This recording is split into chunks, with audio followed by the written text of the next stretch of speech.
Okay, today we're doing, what are we doing? We're doing CRMLS, CMAs, BPOs, and setting property values. At least that's the title of what we've called the class.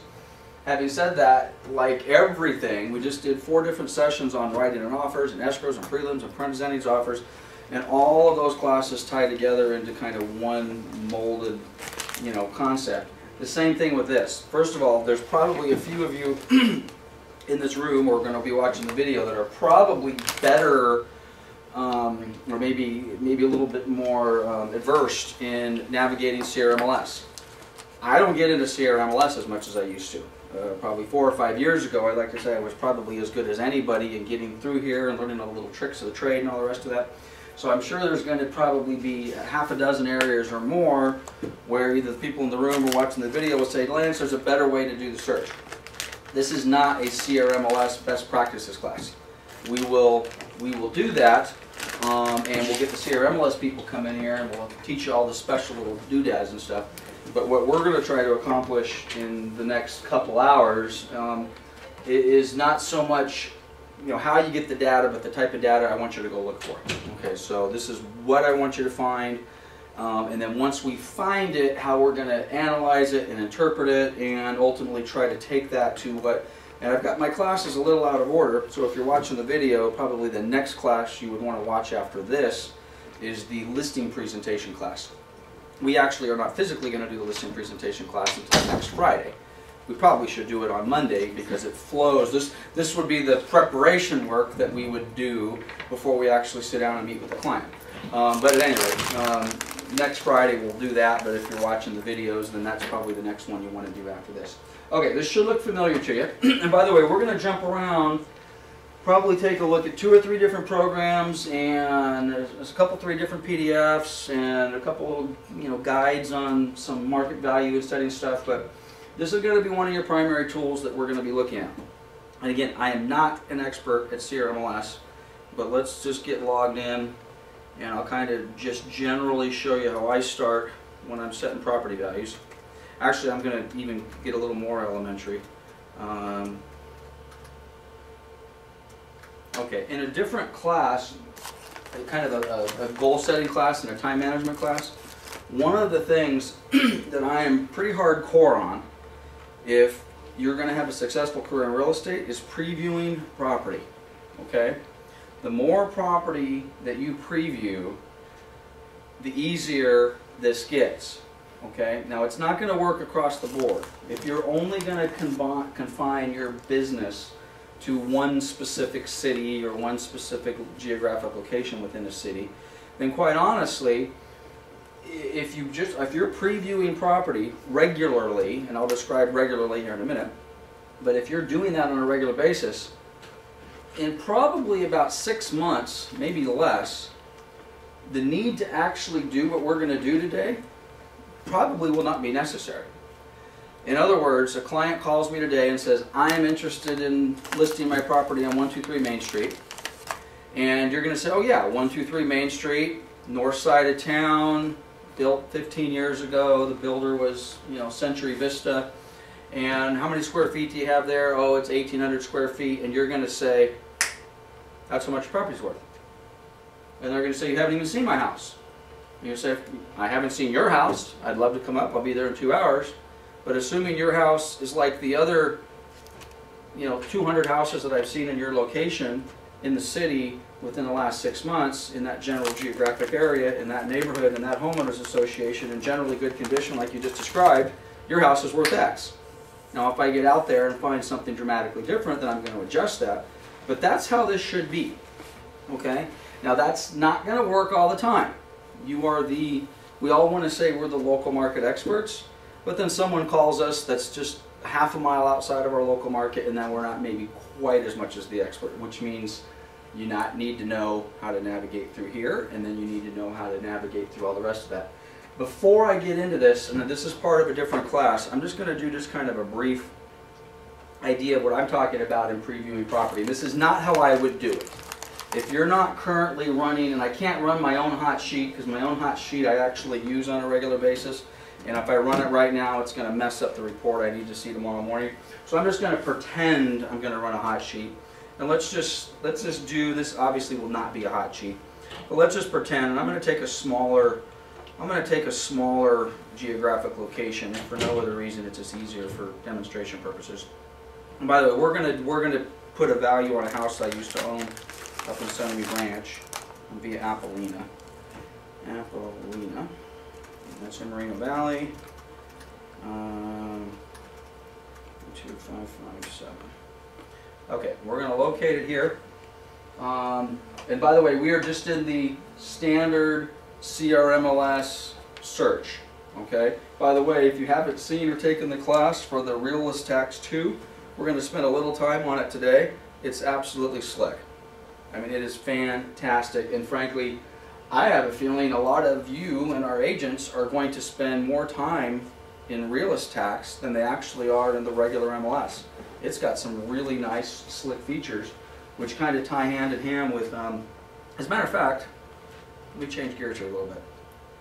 I'm going to basically do the exact same thing I was going to do in the CRMLS, but I'm going to do it in Realist Tax, and I'll show you how cool this is. Hopefully.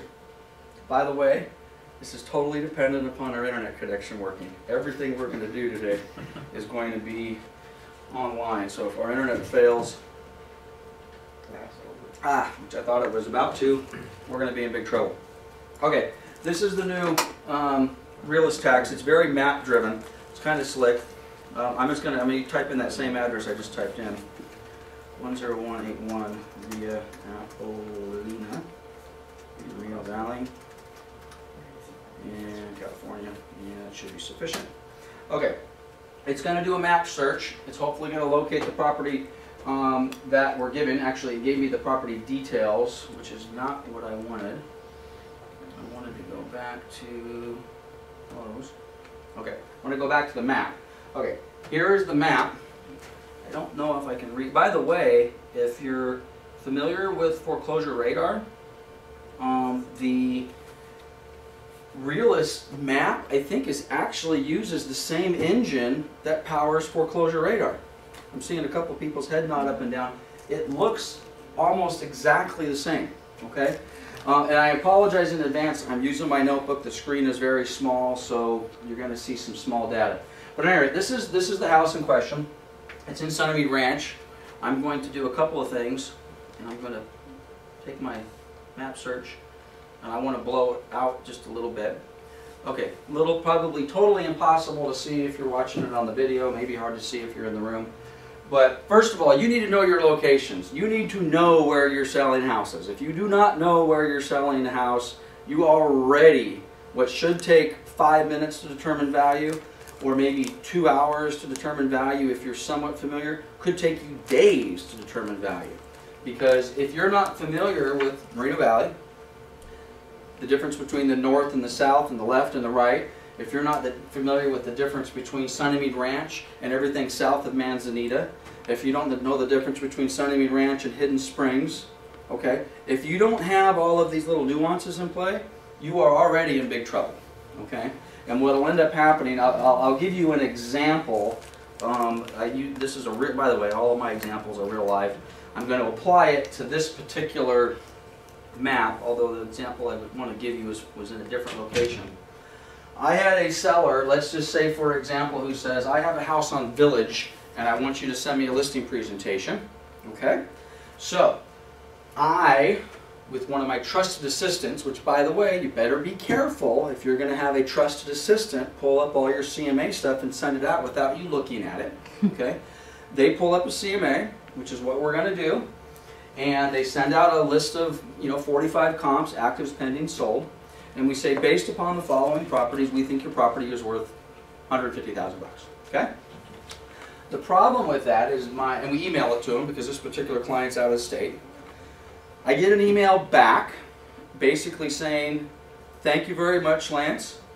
Not interested in any more information from you or your company because obviously, I'm paraphrasing, you don't know what you're talking about. Ooh, okay, that kind of hurt.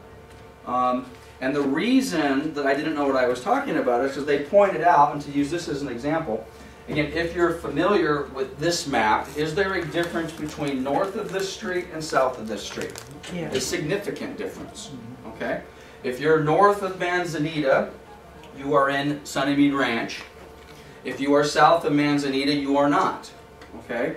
So in this particular example, the client that I was trying to gain their business was in Sunnymead Ranch. I sent them, my assistant with my name sent them a CMA, which had a whole bunch of Sunnymead Ranch, and about 40% of the comps were south.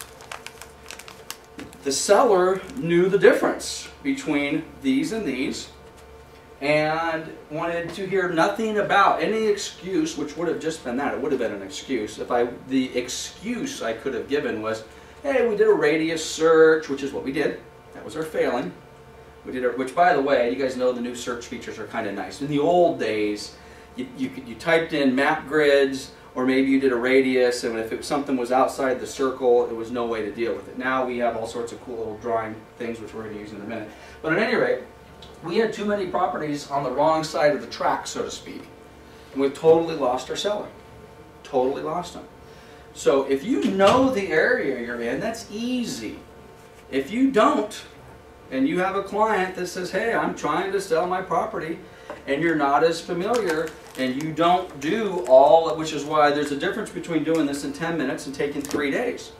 Because if you don't know the area, and I'm not kidding, if you don't know the area, what you should do, you pull up every property you think matches, you get in your car, you start driving it around, and then you learn. You learn that, oh gosh, I'm really glad I did not send these 6 comps, because now that I've gotten my car and I've gone out and seen these 6 comps, I realize these comps are not comps. Okay? So at any rate, I want to go back to the previewing thing first, before we even get into this. We're in the Realist Tax 2, by the way. I don't even know how to get in the old Realist Tax, but apparently you can still get in the old one. So I would suggest, for whatever reason, if you're going that way, don't. Go to the Realist Tax 2.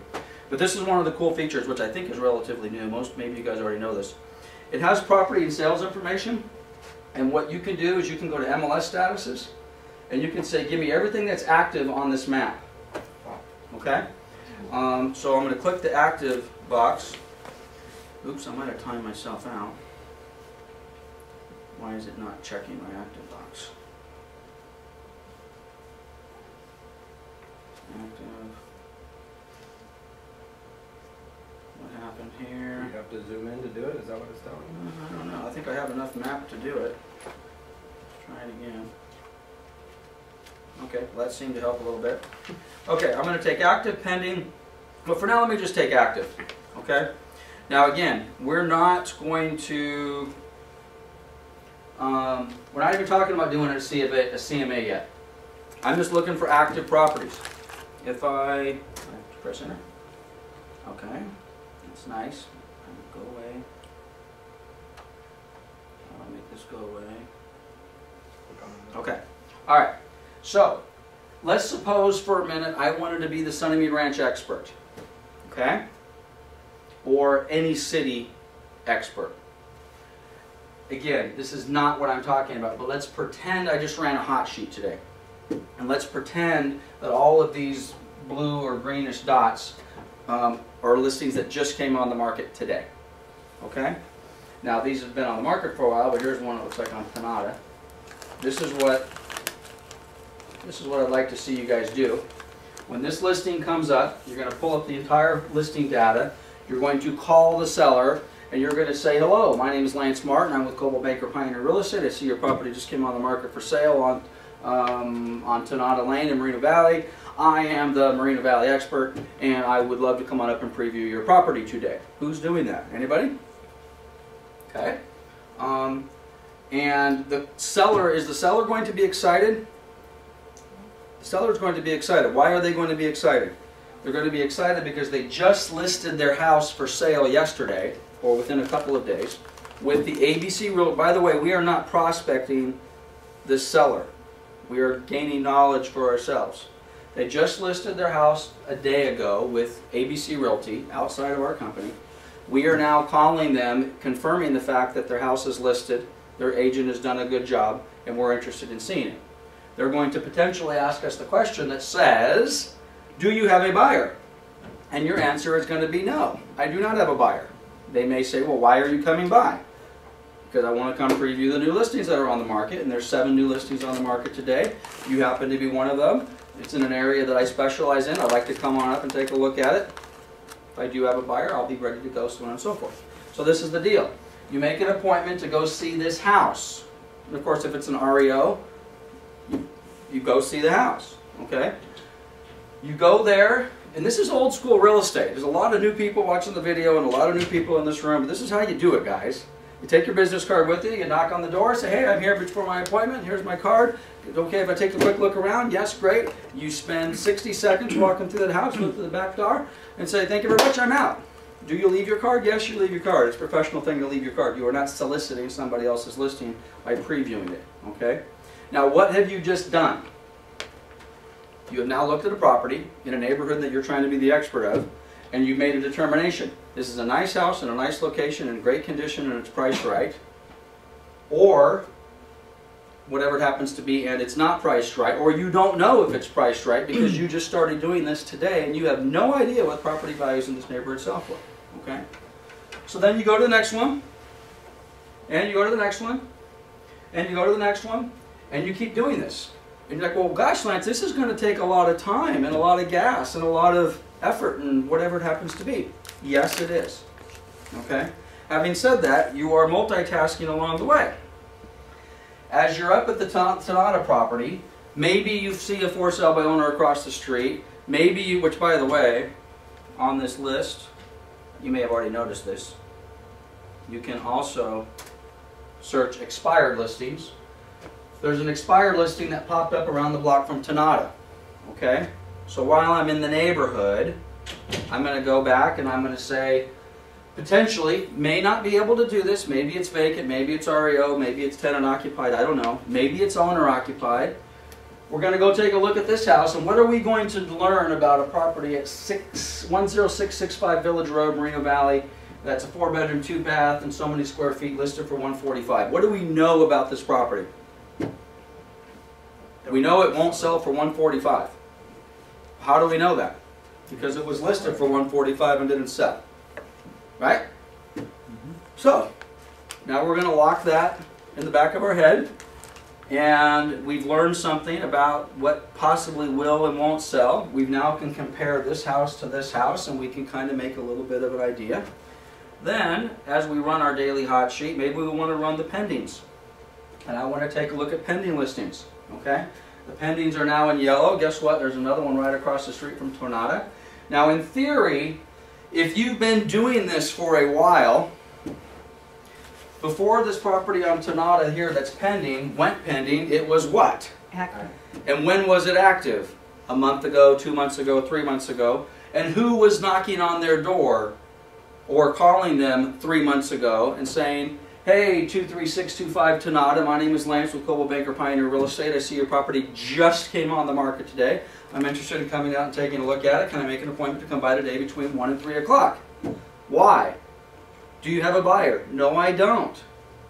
Well, I'm already listed. You don't understand. Man, maybe your agent didn't tell you about this. I'm out previewing property. I want to see what the inventory holds. So now I looked at this property 3 months ago. I now run my hot sheet when? Today, and it pops up pending, so it went pending within the last couple of days. And now I can potentially draw a conclusion. Do I remember that house? Was it nice? Did it seem to be priced right? Huh. It looked, now again, the list price of $170, is that the selling price? No. But at least I know something about this house. This house with the list price of $170 appeared at least to attract somebody that said, I'm willing to buy this house. You get the idea where I'm going with this? Now, one thing on the realist tax, it doesn't look, so maybe I do have to go back into the MLS. It doesn't look like it's giving me, oh, it is. Take it back. Solds. Okay? Oh, and by the way, the default on these, if you can't see this, is give me the solds and the expires in the last 3 months. So now I want to see the solds. You want to do the same thing. Now you run your hot sheet for the area you want to be an expert on. You try to get this screen to clear. And go away. And did I get my solds on there? You see anything in red? I don't see No, any I red. checked it. I unchecked it? Mm-hmm. I unchecked it.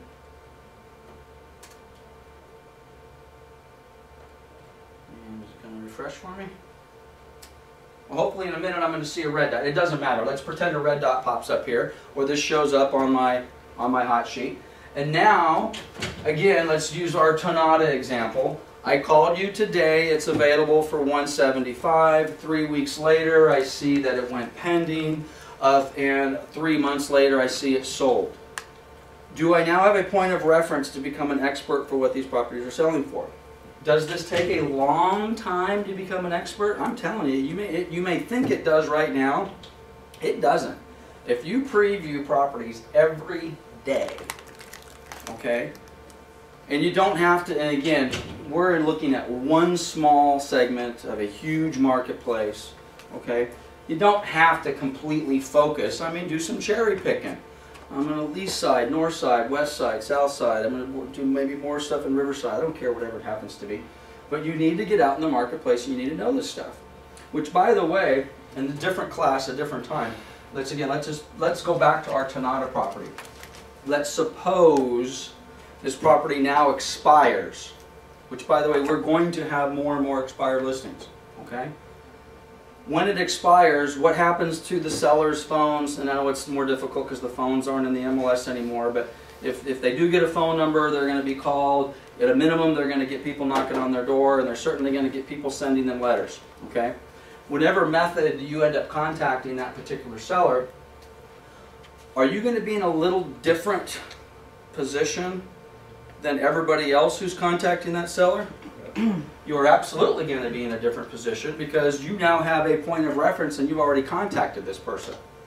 Hey, Mr. or Mrs. Seller, Lance Martin, a Coldwell Banker Pioneer Real Estate. Not sure if you remember me, but as you recall, I think I was the very first agent to preview your property when it was on the market previously. I now see that it has expired. I'm in the neighborhood all the time, yada, yada, yada. You're a little different than everybody else calling because you already have established yourself as the pro. So we're going to talk a lot more about this as far as how you can use this information to farm for open houses and prospect for listings and buyers and all sorts of stuff. But getting back to the whole point of this class, which is setting property values, the more of that you do, the easier this is. Okay? Because if you already know all that stuff, when you go to do this, this is just more of a reaffirmation of what you already know. This is just the proof behind what you've already told the seller. Okay? And how nice is it? Which, by the way, we're going to do this as preparation for a listing appointment. And you need to have a hard copy, printed and bound and beautiful and color and photos and all the rest of that stuff that you can hand to your listing presentation. But in my opinion, if you're not taking your laptop or your iPad or your tablet with you and doing most of the search in front of your client, you're missing the boat. You need to be able to sit in front of your client, hard copy in your briefcase, ready to go, say this is what your house is worth and this is why, let me take a few minutes and run this search, and then they're going to, ooh, okay, that's great, and then you're going to have your leave behind piece if you don't take the listing. But then everything you just did and you showed them live, you're now going to be able to leave. Oh, by the way, everything we just did, here it is for your review tonight. Oh, by the way, when you're reading that tonight, make sure you read the entire listing agreement that you just signed.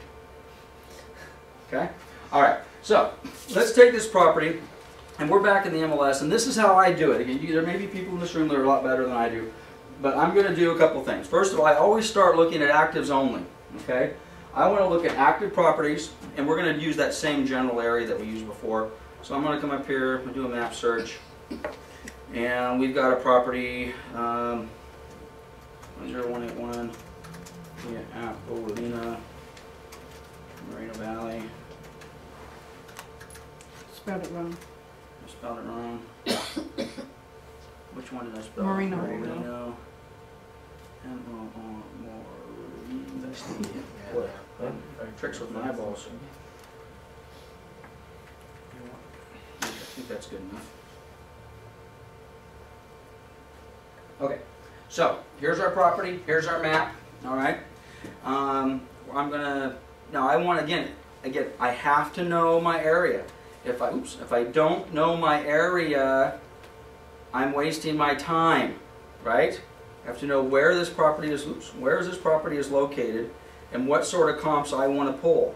So, which makes this increasingly difficult if you don't know what we just did. Now again, here's our subject. This is Sunnymead Ranch. This is Hidden Springs. This is south of Sunnymead Ranch. We don't want this. So the beauty of our new system, of course. And by the way, if you guys don't know how to do this, then you need to take an MRMLS class. Because this is pretty basic stuff, and I'm certainly no expert on it, but okay, that basically is what I want. Okay, now we might want to make an argument if you're really familiar with that chart I just drew. Are you sure you wanted to do Hidden Springs with that, Lance? And it looks like you also maybe got a little piece of that stuff up there in Ritchie Canyon, not Ritchie Canyon, but that Pigeon Pass North area. Yep, I did. I got some Hidden Springs in there, and I might have had 1 or 2 horse properties. But you know what? When I run my search, I'm going to know that, and I'm going to say, forget that one and forget that one because these aren't ones I want. Okay? So, and if I don't know that, I'm setting myself up for trouble. Okay, so I want active properties. Down here, it's impossible to see, I'm sure, on the camera. There's 44 properties that are actively listed in that area. That should tell me something. Okay? Now, what it tells me, I don't know. But let's suppose I'm the area expert, and I now have some point of reference to go back to. And I can say, are you kidding me? There's only 44 active listings in that area that I just selected? Boy, 6 months ago there was 144. What's going on here? Is that important? Absolutely. Or 6 months ago there was only 10 active listings, now there's 44. What's going on here? That's all the type of data that you guys need to know. You need to be able to absorb. Now, if you've never done a CMA in this area, this will be mean. You'll have no idea. Now, can you get some of that historical data? Yes. Is it a little harder to find? Yeah, maybe, maybe not. But the more you know, the better. Okay, so I've got 44 listings. So the second thing I like to do is I like to narrow down my searches based upon property size, square footage of the house. Okay. So this particular house happens to be about 1,300 square feet, which is interesting as well because the tax rolls say it's 1,285 square feet.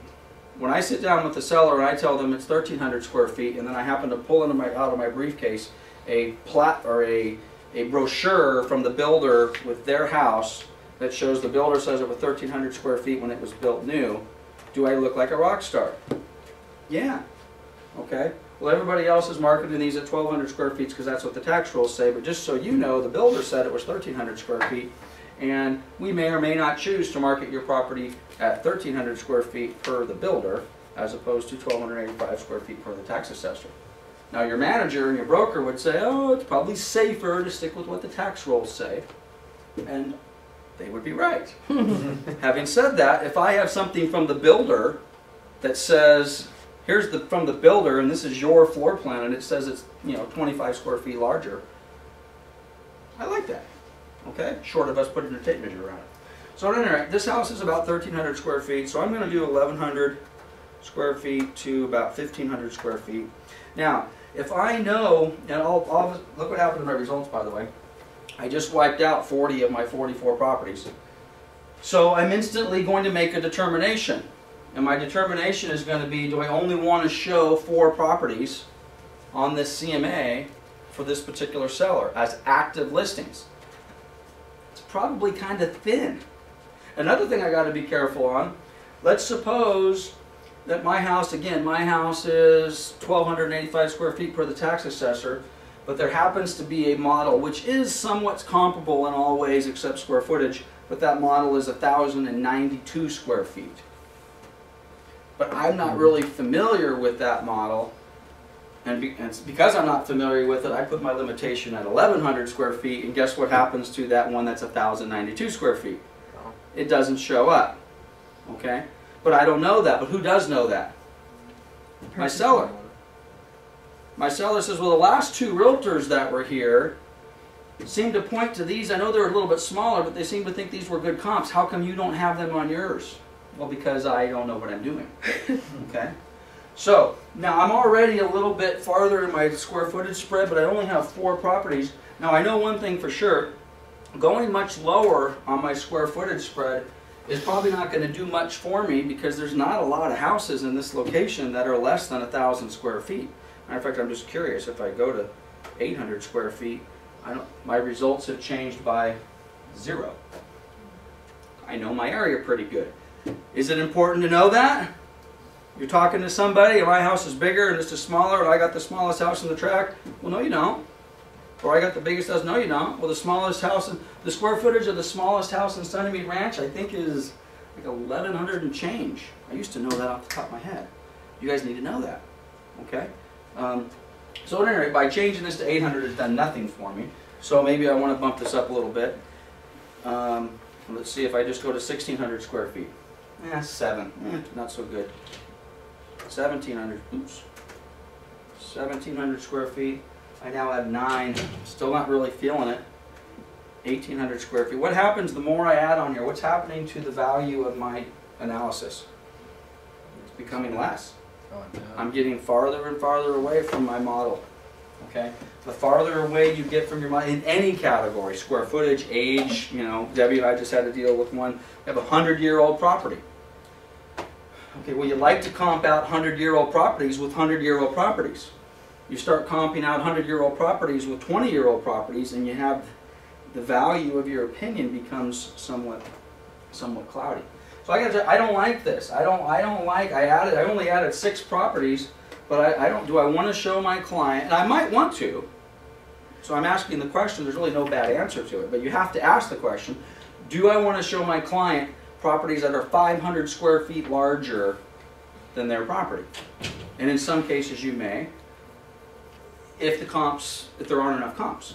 Okay, in other cases you may not. I don't like that, so I'm gonna go back to my, and I'm already in trouble because I only have 4 active properties on my CMA.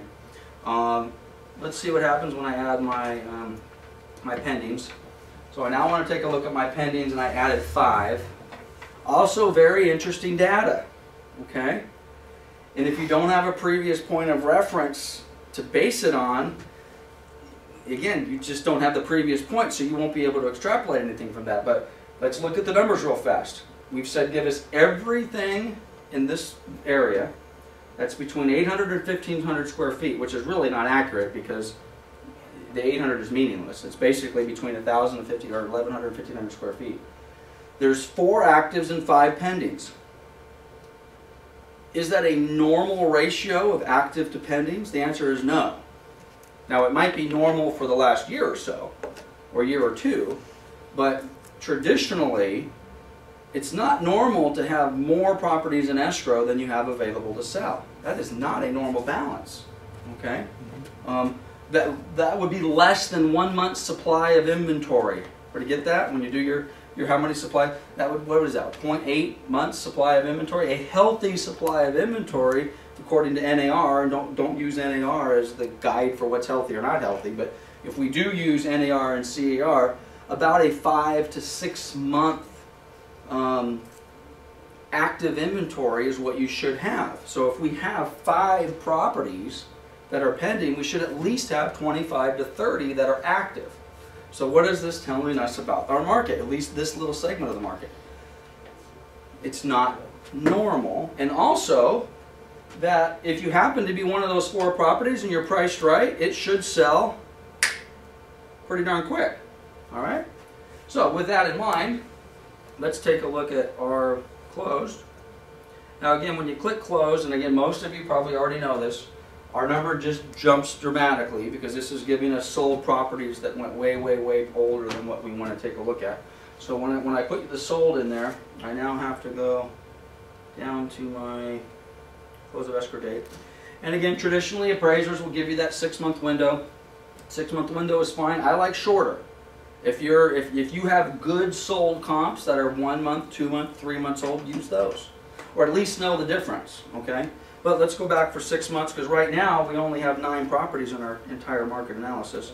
So we're going to do 0301 2011 plus. The plus sign will give us everything forward. Okay, and we added another 18 properties or so to our search. Now, I have 27 matches for this particular property. I don't like it. That's not enough. Okay? 27, and I think what's the maximum a CMA will do, 50? Mm-hmm. Is 50 the maximum it'll print out? Which I don't like that either. Okay? If you have 75 properties or 51 properties on your search and you want to generate a CMA through CRMLS, and correct me, nobody in here is correcting me if I'm wrong, the maximum you can do is 50, right? Right. Okay. I don't like that. Somebody in the board of directors at CRMLS said it's not of any value for our realtors to provide more than 50 properties to a client in a CMA. Who in the heck made that rule up? That's per section, not total. Per section? Mm-hmm. You sure? Pretty sure. No, because I don't know. I don't do this if a lot. you have but a combo of the active pending and whatever, it's only going to let you do a total put them all of 50. together? Okay. Again, full disclosure, I don't do this every day anymore. Okay, the system that when I was doing this actively every day was 5, 6, 10, certainly 10 years ago. The system's better, it's improved. I'm not the expert on this, but my point is if I want to give my client 100 comps that I think are pertinent for them to make a decision, I want to be able to give them 100. I don't want the MLS telling me I can only give them 50. Okay. Having said that, I think 27 is too few.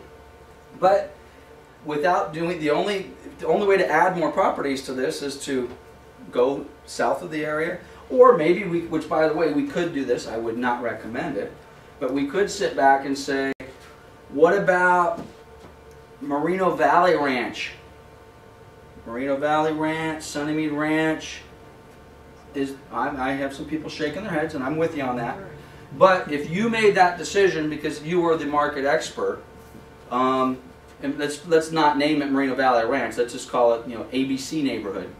If you felt that ABC neighborhood is comparable to this neighborhood, but it's not in this geographic area, then we could go and we could throw some stuff in there from that different neighborhood. But you better be prepared to back it up with your client. Now let's see what this has given us. This is going to give us 27 properties. We've got our 4 actives up top. Okay.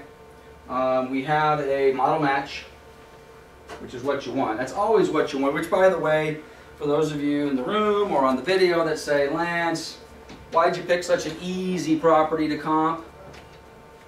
I don't know, I'm teaching the class. Let me pick an easy one to comp. There are lots of different, the 100-year-old property, the property in the middle of something that's completely non-conforming, the zoning's goofed up. Are those harder? Yes, they're infinitely harder, okay? But, and they take more work. And frankly, what the difference between doing one of these and doing one of those, really the main difference is time. I need to get in my car, I need to go out to that non-conforming property, and I need to really see what the heck's going on. I need to drive around, and I need to pick and choose, and I may decide that, that property over here that I thought was nowhere close to comparable, it is a lot more comparable than I thought, now that I put my eyeballs on it and I've looked at it. But anyway, I've got 4 properties. The model match is what I want, obviously. I've got a $155 list price on my 1,285 square foot property. We're going to come back to that in a minute.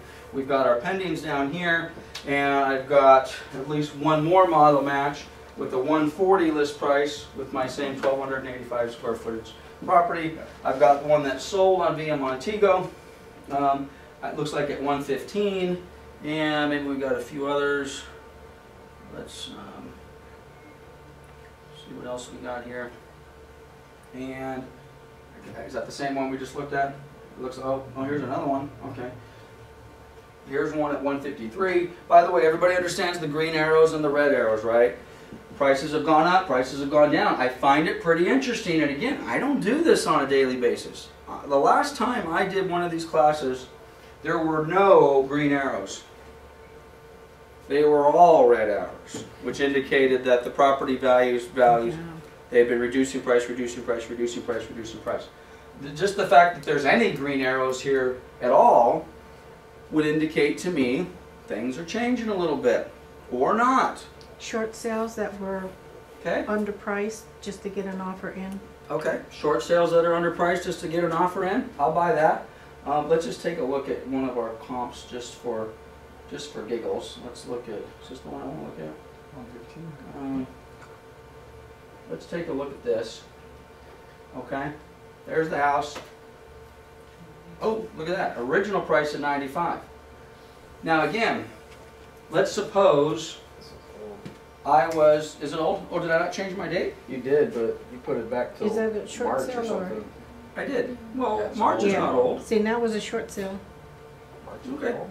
Date of listing was Well, this, December. according to Go this, back this 6 months. Oh, wow. according to this just closed. Okay, for 115 at a list price of 95. Now, and Andre's right. Short sales tend to skew these a lot. You have some really goofy things, but I will tell you, let's go back a minute. Let's go back a minute. This property came on the market. Where's my list date at? 12/21/21, 2010.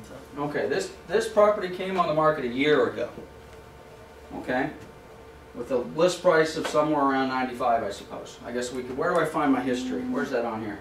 Original Up list. top. The original. It tells you all the Bottom right. Right there at changes. the bottom, right? Where is it? Bottom right, or it's on the top right there. Bottom Yeah. right? Go all the way to the bottom of the page. Top. All the way to the bottom of the Under page, the you said. APN. Under the APN. Well, that's my price. Where's my history? Where's the history, Go guys? into the deal Oops, in oops, on oops, it. oops, oops, oops. I just messed up. Hold on a minute. Down just a little bit under DOM, up, go up. See over there to your Here? right? No, you want the history of the listing? History of the listings. Go straight over to the right, Ah, DOM, see here we go. DOM? These. Yep, Just by 2 days, that's not going to give me what I want, is it?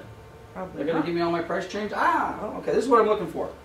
Okay, now I've stumbled around to find this, but you need to know where this is, okay? This is the history of, in theory, everything that's happened to this listing going back to the original list date. So it was originally listed at 95,000 bucks.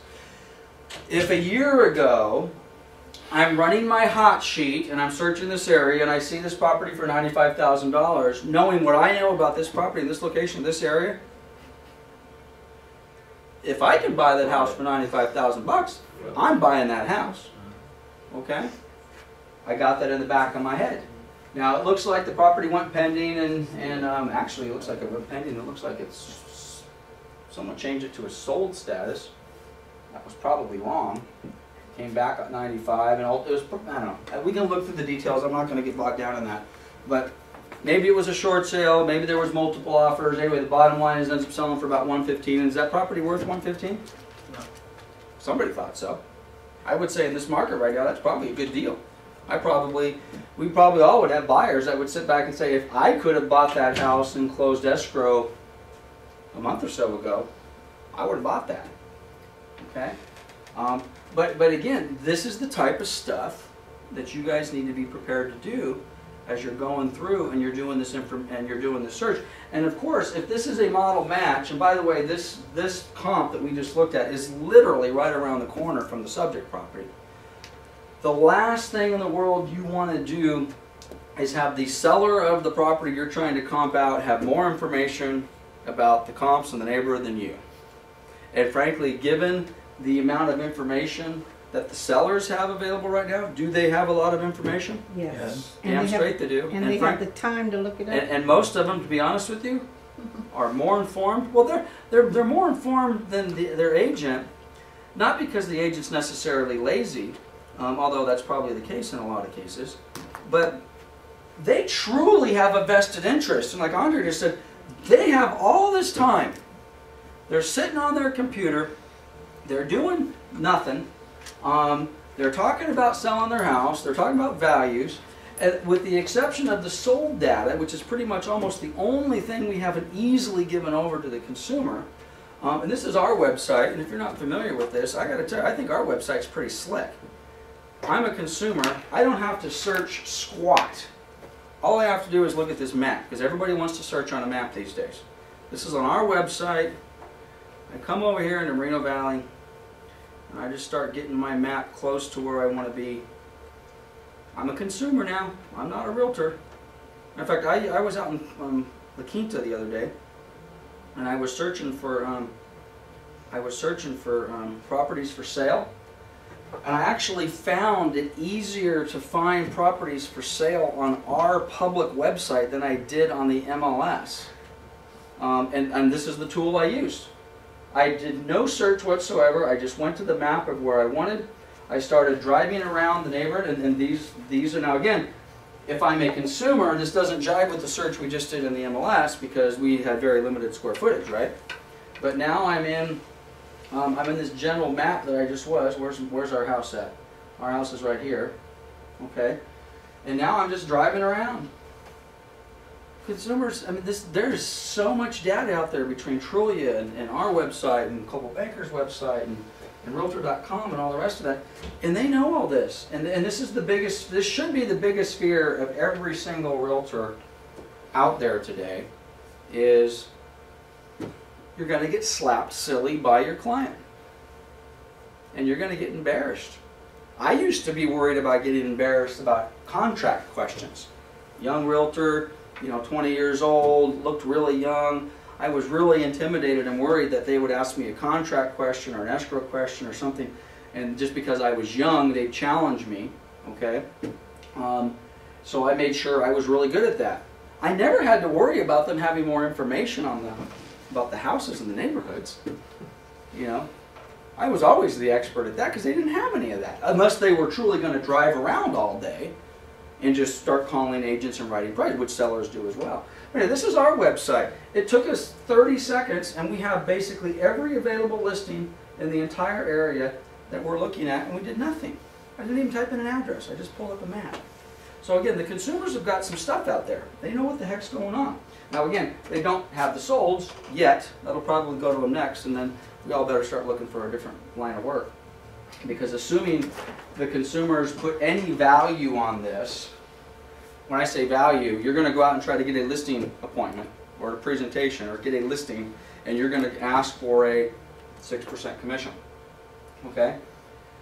If the consumer sees value in the 6% commission based on your ability to do this, which by the way, and this is if you've seen some of our previous classes, when I sit down on a listing presentation with a seller, I tell them specifically, by the way, don't pay me anything for giving you this information.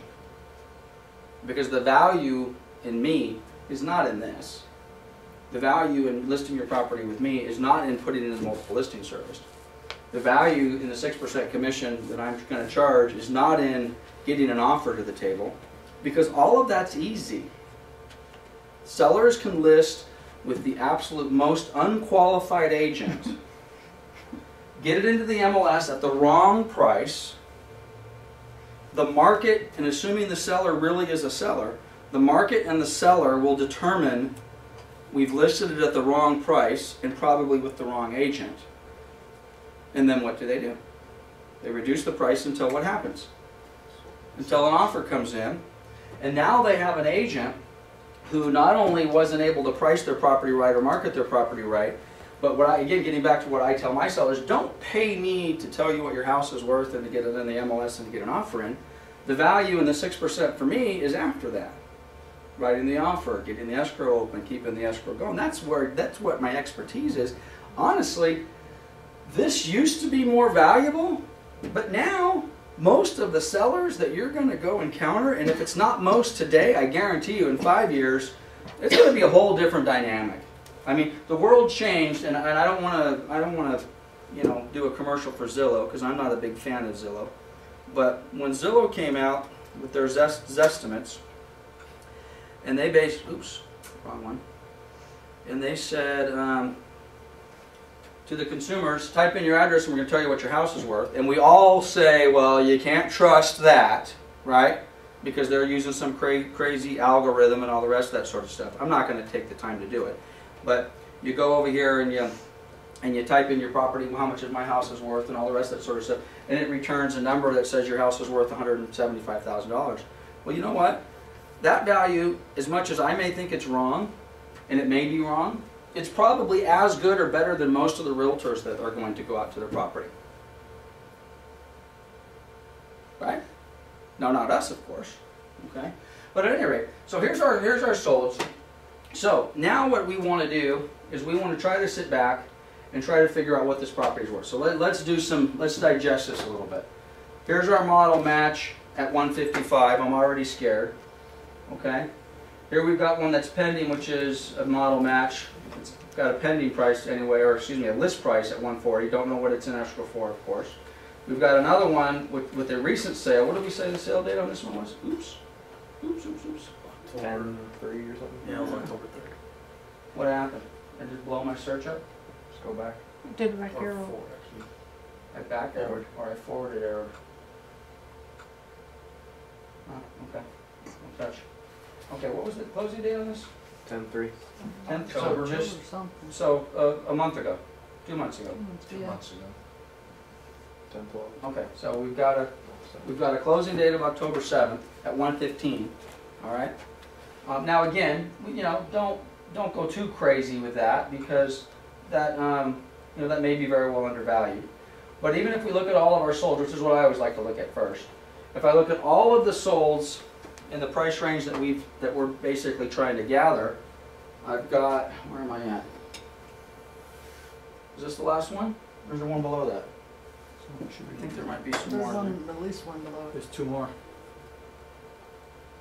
Okay. The highest close sold we have is on this Hillgrass at 173. Oh, which by the way, we did it, and again, you gotta be careful. I'm skipping some steps here. Does the property have a pool? Does it have a large lot? Does it have a view? Does it, whatever?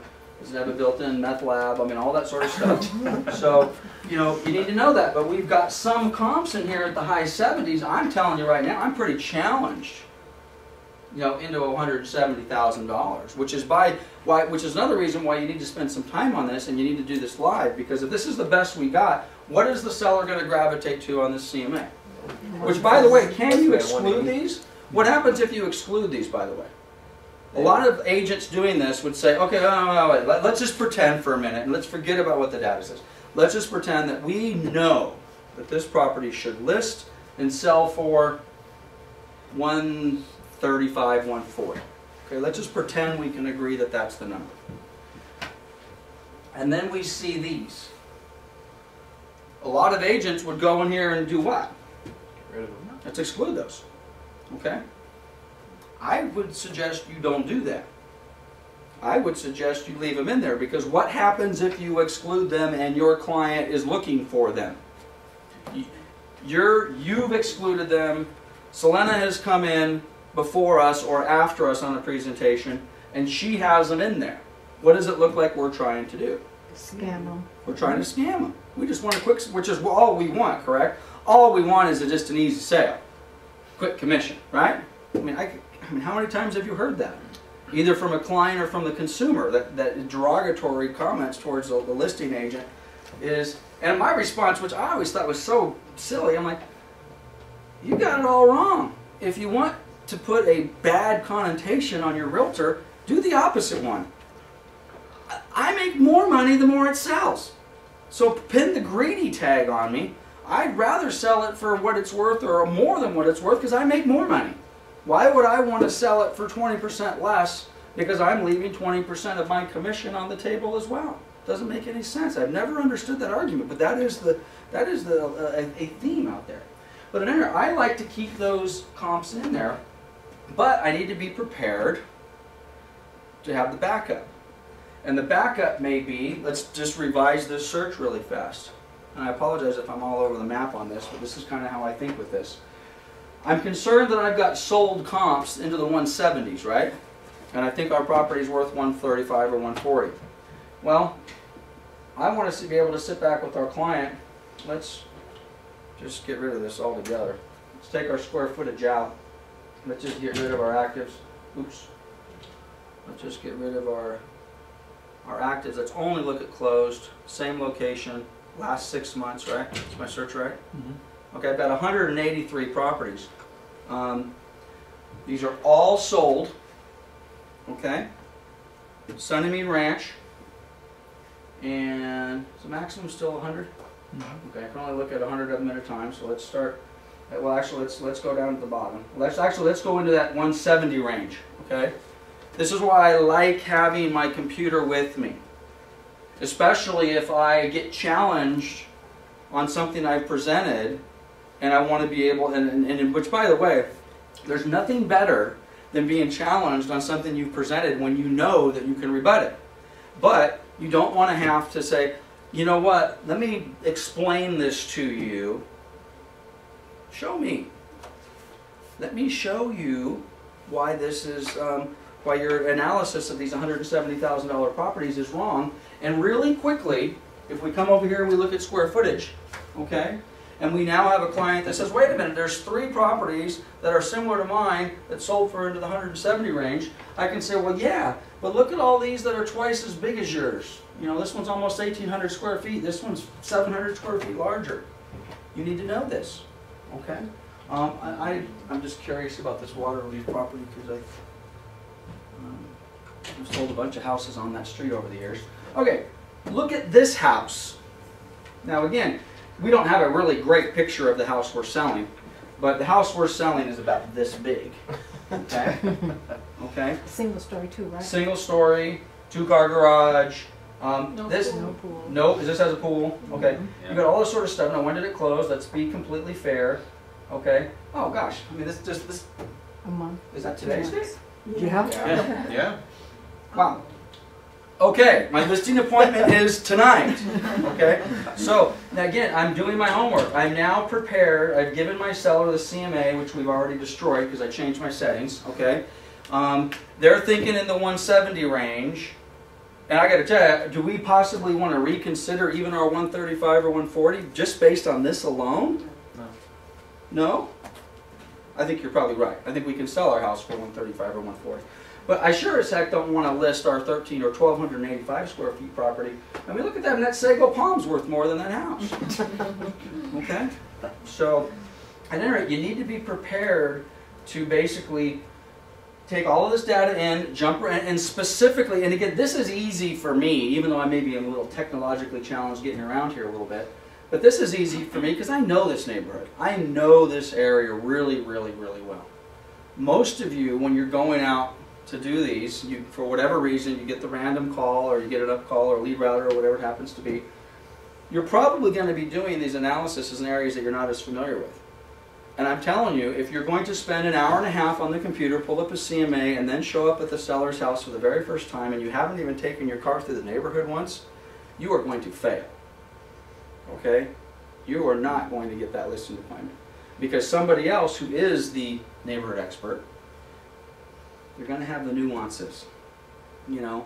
And how cool would it be, and again, not completely practical, but how cool would it be if you could honestly say, when was this house listed?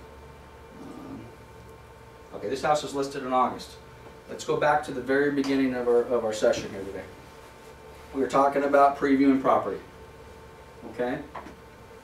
It'd be really nice when I'm sitting up on Via Appolina trying to convince my seller that $170,000 list price is not going to work, okay?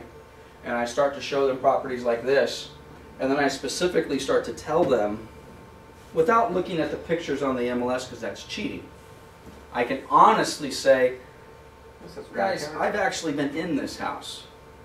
I was in this house early August, and your house is lovely, but I'm telling you, it's not more lovely than this one.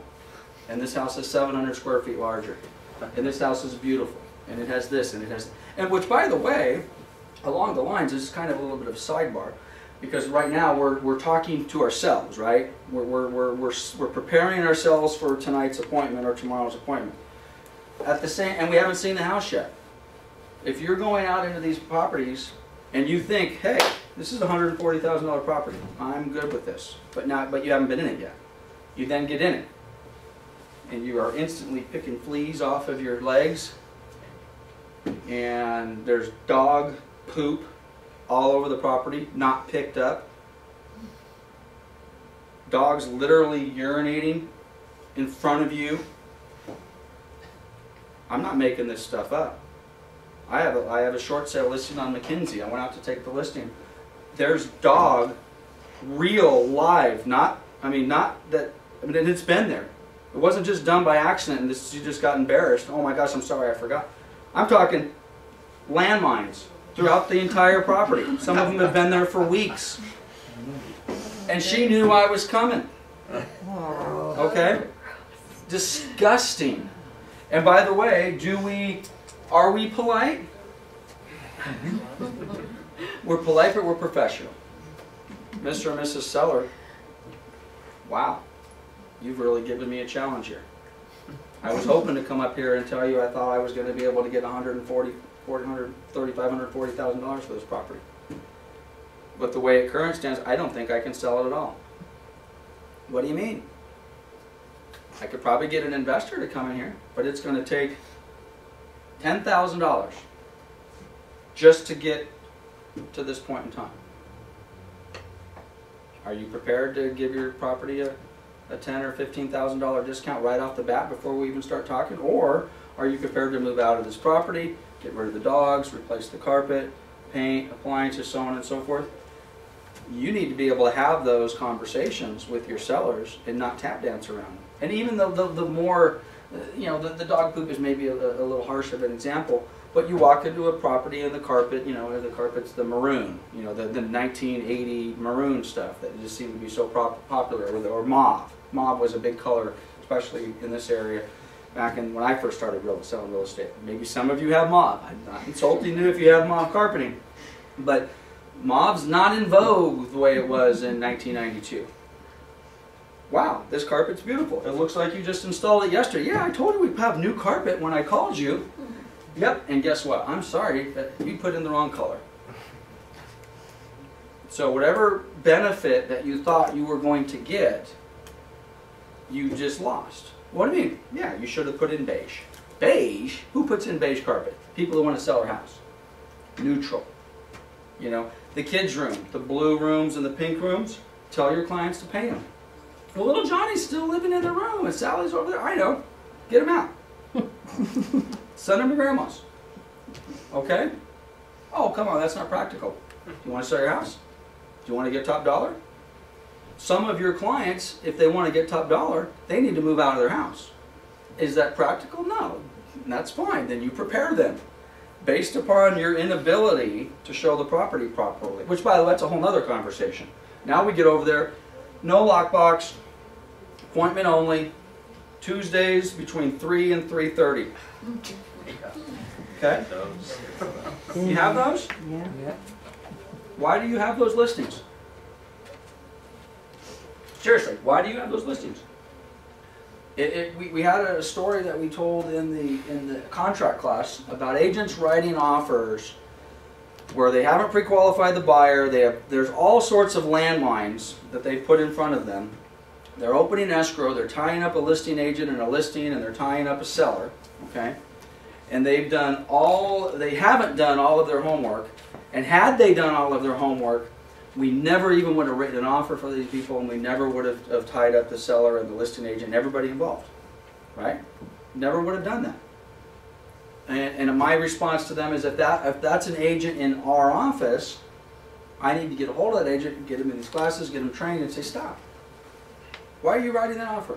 Move on to the next client, the client that actually will close escrow and pay you. Same thing with listed agents. Why would I take? Let's just pretend that our Via Appolina client with 1,285 square feet is emphatic on a $170,000 purchase price. Am I taking that listing? No. I'm not taking that listing. Now, for those of you that would say, wait a minute, come on, Lance. Okay, take it, because this happens all the time, and this has happened to me many, many times. I don't take the listing.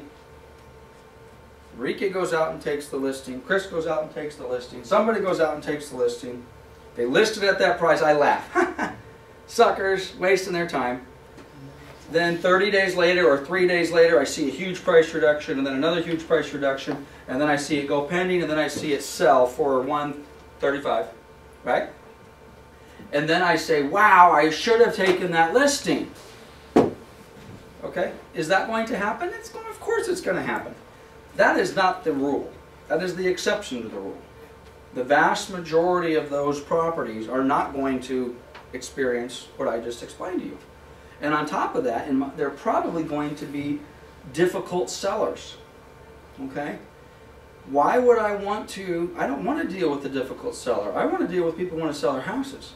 I have a clause in the listing agreement. I'm a little outside of this class, but I have a clause in the listing agreement under the additional terms and conditions, which says the seller may terminate the listing at any time without penalty. Any time without penalty. And you guys all should put that in your listings. You don't need my permission to do that. Okay? Oh, my broker won't permit that. We have to take 6-month listings. If the seller wants to cancel, I got to go get my manager's approval. I just can't let them cancel. You know, if they want to fire Selena, the broker says, well, you can't fire us. You have a 6-month listing with us. We're going to go ahead and we're going to take your listing and we're going to give it to Debbie. We're going to fire you, but we're not going to let the seller fire the company.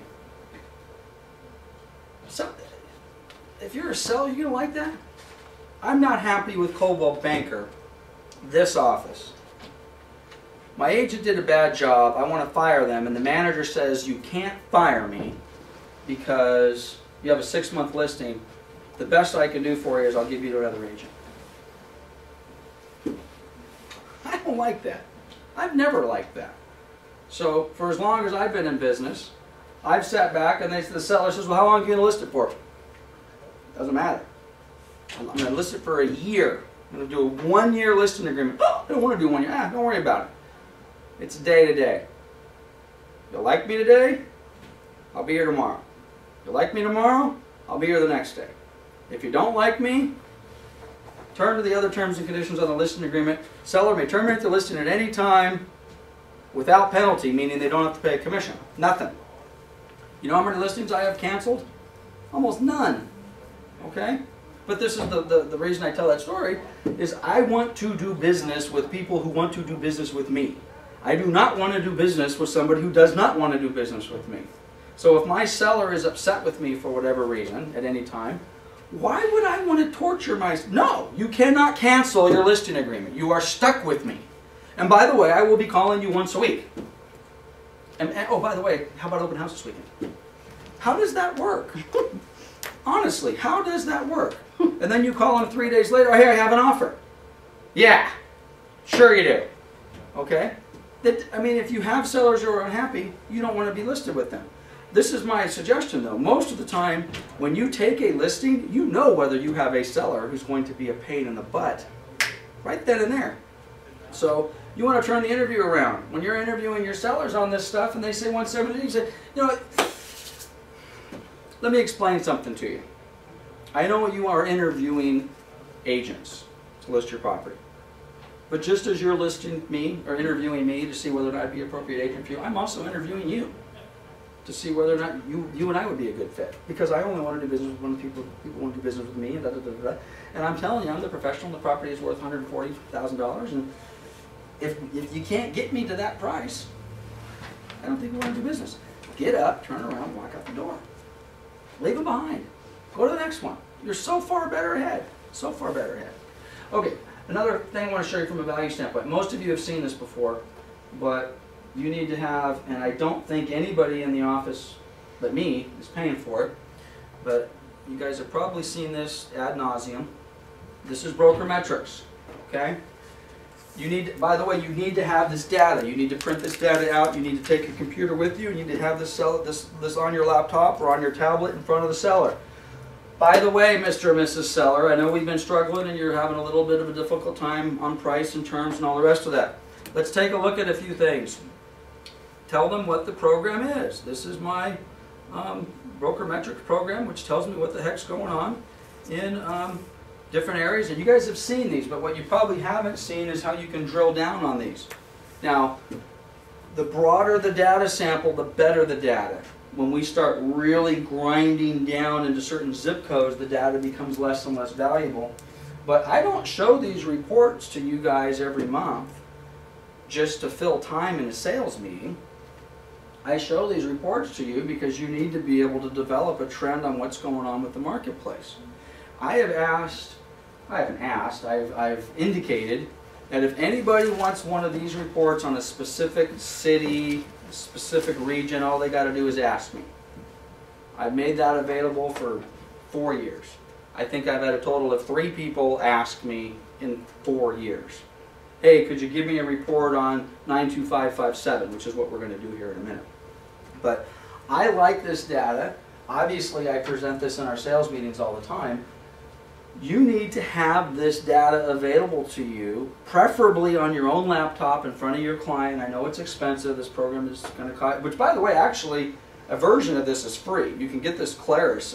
Claris, anybody know what it's called? Claris Market Metrics or Claris Market Data? A lot of this stuff is actually free. This is a little bit of a different version of that, and it's obviously taken a little while to load. But you want to be able to present this to your client, and frankly, even before you present it to your client. You know, Debbie's in the meeting here, and she does a lot of BPO, which, by the way, we're going to segue out of this in a minute, and we're going to segue into some real brief BPO preparation stuff.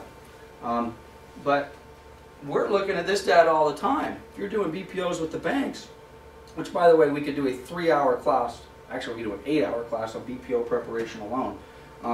But the backbone of it is getting this data. We put this information in our BPOs all the time. How many properties are available? What's the trend? The trend for actives is down. The trend for pendings is up. The month supply of inventory is down. This is taking a little bit longer than I anticipated. I'll tell you what, I'm going to... I was about ready to cancel it. Okay, this is Moreno Valley. You guys have seen this. You want to show this data to your buyer, assuming it loads. Assuming it loads. Okay. All right, about ready to give up. Okay, now, if you work in this office and you've paid any attention whatsoever to me in the last 5 years, you've been beat over the head with this. This is a pricing trend. You need to have this available to your seller, and this is going to tell your seller what? Property values for the last 2 years, for the most part, have been flat, stable. Okay? Now, is that true in all markets and all areas? No. Certain areas have come down, and other areas have jumped down. But Moreno Valley, in total, basically has been, as a matter of fact, you talk about flat. Best I can tell, that's as flat as you can get. November of 2009, median price 150. November of 2011, median price 150, with a little bit of jostling. Well, what do you think of them apples? Okay. Now again, you've seen this till you're blue in the face. This is going to be the supply and demand chart. Now in theory, while we're waiting for this page to load, the red line's going to be smaller, the pendings are going to be up. Okay. How many active listings do we have? 4. It's been less. You guys need to be able to communicate this stuff to your seller. But what you can do, oh, and then the sales rate. And this is our month supply of inventory. Now again, if you are a seller, which, and again, don't play games with the data. The data is the data. Okay? So if we go back and we show them chart number 1 that says prices are flat, right? We show them chart number 2, which says inventory is down and pendings are up. Okay, and then we show them price number 3, or chart number 3, which shows a sales rate, which the month supply of inventory is 2.3 months. What is the conclusion to be drawn from these charts? Still live in a supply and demand market. There should be, what, upward or downward pressure on prices right now? Upward. There should be upward pressure on prices. There's 3 months, 2.3 months supply of inventory. There's 4 houses available in Sunnymead Ranch. There's 5 in escrow. Well, Lance, it sounds like you're arguing for that $173,000 sales price. Okay, well maybe you're right. Maybe 135 or 140 is too low. Okay, the market will tell. Now that doesn't necessarily mean I'm going to jump to 173, but you be careful with this. Don't get. I used to do this all the time. I used to go into these appointments, and I was so firm on where I wanted to be, and then I would present a piece of data that was a little contradictory to maybe what I was saying, and it was obvious it was contradictory, but I would try to gloss over it. Don't gloss over it. You're right. This is an indication that property values may be hedging upward. So what are you telling me? You'd be willing to list for 145, 149? If it doesn't sell, you agree to reduce the price in 30 days to 5,000 and another 5,000 in 30 days, whatever it happens to be. So I don't know how long this is going to take, but we're going to try this one more time. on these searches, and again, nobody's asked me to do this, so maybe they don't even know it's available. You can do this by zip code, okay? So the area that we're, now again, it's not perfect because 92557 is the location. I don't know if I can do this, actually. 92557. Doesn't let me do that. Sorry about that. Bear with me. 92.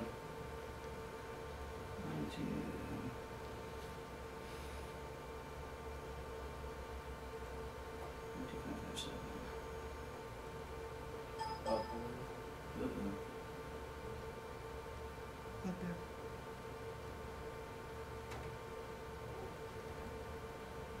Okay. Should give me the same charts, but it's only 92557. Now again, is that perfect? No.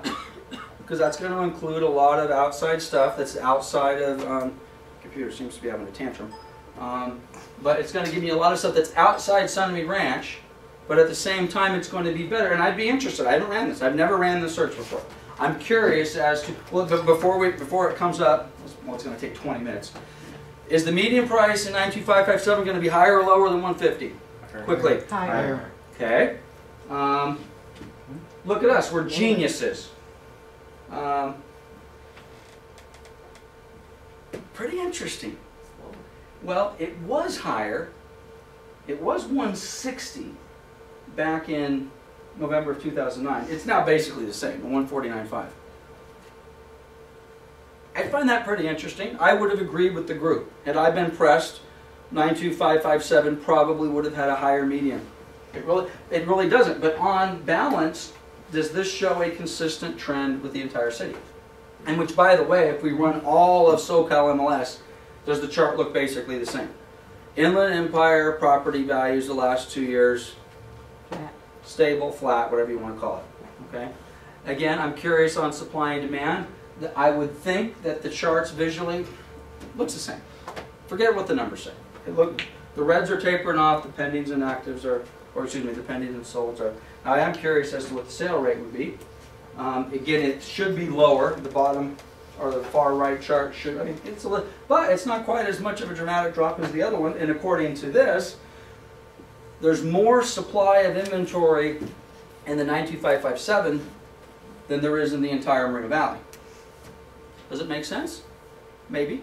Maybe if for no other reason, the property values are maybe a little higher, although our supply and demand chart wouldn't reflect that.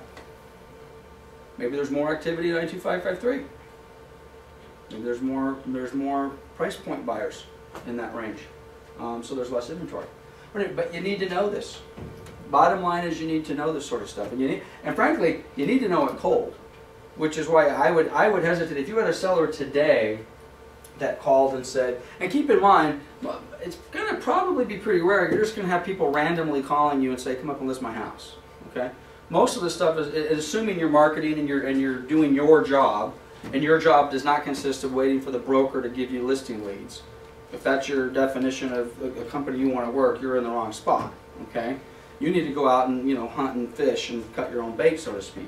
So if you're out getting and you're soliciting listing prospects, you probably are going to be familiar with the area you're soliciting and what you're looking for.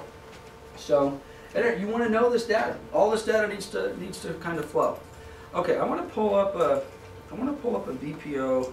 Well, first of all, in the class materials, for those of you that are watching this on video, we're gonna basically take some screenshots of this stuff so you guys can follow along. If you don't have a laptop computer next to your computer or two monitors, if you're watching this, however you're watching it, I would suggest you do this class and you try to follow along and you run a search as you do it. Okay, you don't necessarily have to, but we're going to provide this to you. This is a 100 or 82 page BPO guidebook. I am not going to go through this at all. Okay. But you guys can pull this off. It talks about all sorts of things, which we're going to jump into. I'm actually going to pull up a BPO here for you. But if you guys want this and you're in the room, let me know. Send me an email. I'll email it to you. And you can print it off and what have you. Just for the sake of not false advertising the class, because part of what we said we were going to do was review some BPOs. So I want to take a minute and do just that. Okay, this is a BPO on a property that we did. It's in the same track. It's not the same model, but it's in the same track as the house we just looked at. Okay. This is a BPO that was done about 2 years ago. January 1, actually almost 3 years ago now, of 2009. Don't worry about the dates, don't worry about the values, okay? But and by the way, if you're not interested in doing BPOs for banks for money, if you think you'll never have an REO account or you're not interested in an REO account, it's still a really good idea. The BPO form is quite educational, okay? If you use this format, when you or God forbid, do a BPO and present a little mini appraisal to your real seller, if you're dealing with a real life seller. But if you just use the format, I think you're going to find it kind of helpful when you just do the overall pricing of your property. I'm going to skip through the top, and that's pretty self-explanatory. Who am I, and what's the property property address, and all the rest of that sort of stuff. But the very first questions that the BPO folks are looking to get from us are market conditions. Now, you need to know this, and you need to know this based upon not what your gut tells you, but what the data tells you. Back 2 years ago, on this particular market, we said is depressed. And the choices we only had are depressed, slow, stable. It certainly wasn't excellent, certainly wasn't improving, certainly wasn't stable. I don't know, I guess we maybe could have made an argument between slow and depressed, but I think, keep in mind, January of 2009, coming off a record year in REO in 2008, I think depressed was probably a pretty accurate assessment of that. What would you say it is today? Stable. I'd say it's stable. In this particular neighborhood, based upon what we're looking at. Based upon all the data we just looked at, I would say that our market is stable. And I might even make an argument, which I can make the counter argument just as easy, I could even make the argument that maybe it's even improving. Not a lot of inventory, multiple offers, property values seem to be doing their thing. Now the counter argument to that would be, is I could just as easily say depressed. Well, why would you say that? Well, because we have an artificial market. I mean, actually, current market conditions, unknown. Government policy is, you know, okay? Seriously, okay? But given the policy that we have, stable certainly is a fair answer. Employment conditions. 2 years ago declined. What are employment conditions doing today? Depressed. They're depressed? No, they're going down. Are they? Statistics say they're improving. Well, that's only for Christmas season. What's the data say? It Forget says- about the Christmas season. It says it's going on. The data says employment conditions are increasing. Okay? Christmas season, Smishmas season. If you look at unemployment, I mean, we're all sitting back trying to figure out, and again, I'm talking nationally. We have to take a look at the local numbers. Okay? Local numbers are much higher. Let's just pretend we're looking at the national number now. 9.2, 9.1, 9.0, 8.6, right? 8.6 within the last, what, 10 days? Now, a lot of naysayers. A lot of people left the marketplace. 300,000 people said, I give up. So the number's no good. Seasonal holiday employees. So the number's no good. Well, what did unemployment do November of last year? Did it drop 4 points in November? No, it didn't. And we said the same thing last year. Oh, it's just seasonal, and all those jobs are going to be lost. So irrespective of how we may personally feel, the data says, and this is why you got to be careful. Well, if you're doing a BPO, you better do what the data says. The data says employment is improving. Okay, and it also says it's improving in the Inland Empire. Is it still terrible? Yes. So you might want to put a little caveat on that. Employment is increasing, but down here, just FYI, I indicated that employment conditions are increasing. However, the unemployment rate in Riverside, San Bernardino County is still 13.8, down from 13.9, whatever the number is. Okay. Now, is that terrible? Yes, but is it improving? Yeah, it's improving. Okay? Now again, be able to make those arguments with your seller. I will tell you also, when you talk about this stuff with your clients, you got to be careful to avoid the political. Okay? You can really get into a whole lot of fun conversations with that. Okay, market price at this time. What is this property doing? Let's go back to our Appalachia property. What would we say is happening to our 1,285 square foot property in Sunnymead Ranch? Is the market price of this property decreased or increased in the last 12 months? Again, all the data is no longer available to me real quick. But generally speaking, it has been pretty flat. Okay? So we, in effect, would, probably check the remain stable box. Or, again, maybe make a comment, a couple points here, a couple points there, which generally is saying stable. Our long-term Moreno Valley trend has been stable for 2 years now. Okay? There is a what type of supply for this property? Under, over, adequate. It's a shortage. There's a shortage. We don't have very much. Okay? Approximate number of comparable units for sale, 4. Right? How many? We didn't even pull the REO. So you can do that obviously in the MLS, and we probably should have done that. How many of those 4 properties that are available are REO? Again, BPOs are kind of skewed towards the REO side. And then how many of them are boarded and blocked up? Well, we don't know because we never drove the neighborhood. Again, is it important? Let's pretend, let's go back to that $115,000 comp that we thought was listed for $95 and sold for $115. We never saw it, we never looked at it, we don't know anything about it. We go in there and we throw it in our BPO, or we throw it in our market analysis to our seller, we pop it on there, and we're pointing it out. And we're just about ready to move on to the next one, and the seller says, oh, well, that's interesting.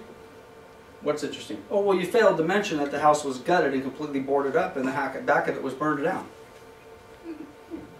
Oops. You're right, I did fail to mention that. You know why I failed to mention that? Because I never saw the house.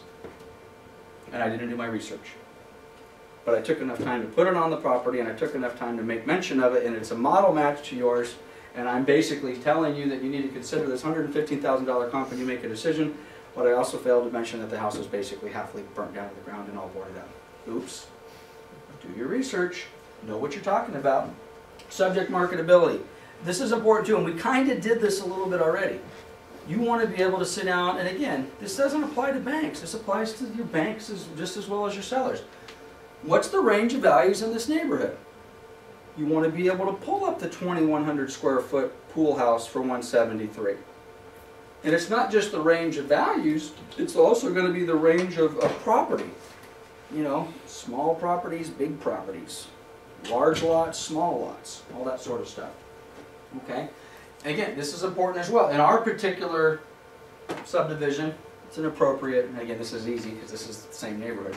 But we talked earlier, Debbie had the example of a 100-year-old house on a busy street, basically with a bunch of commercial zones all around it. Is that an appropriate improvement? No, it's not. It's an under-improvement in that case. It's an old house and it should be torn down and turned into a dentist office or something like that. Okay, that's important. Normal marketing time. Back then it was 120 days. What's normal marketing time today? Priced right. We priced that house up there for $135, $140. What's it going to? How long is it going to take to get offers? 10 days. 30 days? Yeah. I'd say normal marketing time for that probably 10 days. Okay. Well then what does that mean? Well then you must be underpricing it. Okay? Again, don't play with the data. If the normal marketing time is 10 days, then our market is definitely increasing. Okay? And we should see a change. So if we're going to price it at 10 days, then I probably like your answer a little bit better. Shirley's answer is probably a little better at 30. Okay? But again, if we price it at 130, or certainly if we price it at 95, normal marketing time is going to be 24 hours. But you're looking at the MLS, the days on market? No, I don't care about days on market. I'm looking at, well, I should. I certainly should. I don't know if I still have it up. Where is it? I'm kind of, sort of taking the MLS information, I'm taking a look at this information. This is telling me there's a 3-month supply of inventory on the market. That doesn't necessarily, you can't take the 3.1 necessarily and completely tie it into this, okay? Because it's a difference. The marketing time and month supply of inventory are two different numbers. On your thing, you had days of market at the top. On the MLS? No, on the one you just had, I did. broker metrics. Okay, let's go take a peek. See at the very top? If Oh. you click the days of market, will it change? Let's see. I think it's going to give us a number up here. It's going to tell us cumulative days on market. Looks like about 65 days on market. But again, is days on market, is that going to be the same as our marketing time? When I'm interpreting marketing time, I don't fill these out on a regular basis. Maybe Debbie's going to correct me. When I look at normal marketing time, I'm talking about how long is it going to take me to put this in escrow? Not close it. Okay? I want to see how long is it going to take me to get an offer and sell this thing. In this market today, frankly, if anything is taking you more than 30 days, you have a problem. Because we're getting multiple offers on everything. But again, this can be subjective. That's the problem with this. There's a lot of right and wrong answers with this. I mean, you'll think you're an expert at this, and then you'll have somebody who calls and tells you they're a certified appraiser and they work in Fannie Mae's valuation department. And we're very sorry, but, you know, you need to do this, this, this, and this. I'm like, well, wow, Sally, the certified appraiser who works in Freddie Mac's valuation department, told me 2 days ago that I'm supposed to do this, this, and this, which of course you never say. But there's a lot of subjectivity to this. But again, normal marketing time, and again, going back, and I would suggest even 3 years ago, let's go back for a minute. Let's take a look. I think this BPO is probably wrong. Okay, keep in mind, it's got my name on it. January 31 of 2009, was it taking 120 days for me to get a property under contract? I don't think it was. I think I was selling stuff. I still was getting multiple offers, left, right, sideways. In today's market, but irrespective of that, and I'd like to see 30 days in that. When you're taking a listing, I think that should always be the goal when you're sitting down talking with your seller, is our marketing time should contain a 30-day marketing, because most of your sellers, if you ask, oh, by the way, Shirley, when exactly did you want to go under contract? Oh, 6 months from now. Oh, okay. It's pretty rare you're going to get that type of answer. In most cases, the answer you're going to get back is, I'd like to be in escrow pretty darn quick. You know, this weekend might be a little too fast, but, you know, maybe most of them are probably going to tell you 30 days. So you're going to price accordingly. Okay, any types of financing available? Is this important? You need to know. Let's take a little, let's jump into a different type of property. You now get a listing appointment for a condominium at the ABC Homeowners Association, and you have no idea, you know nothing about the ABC Homeowners Association, but you do have a pretty good idea of what the comps say. And the comps say these condos are selling for $120,000.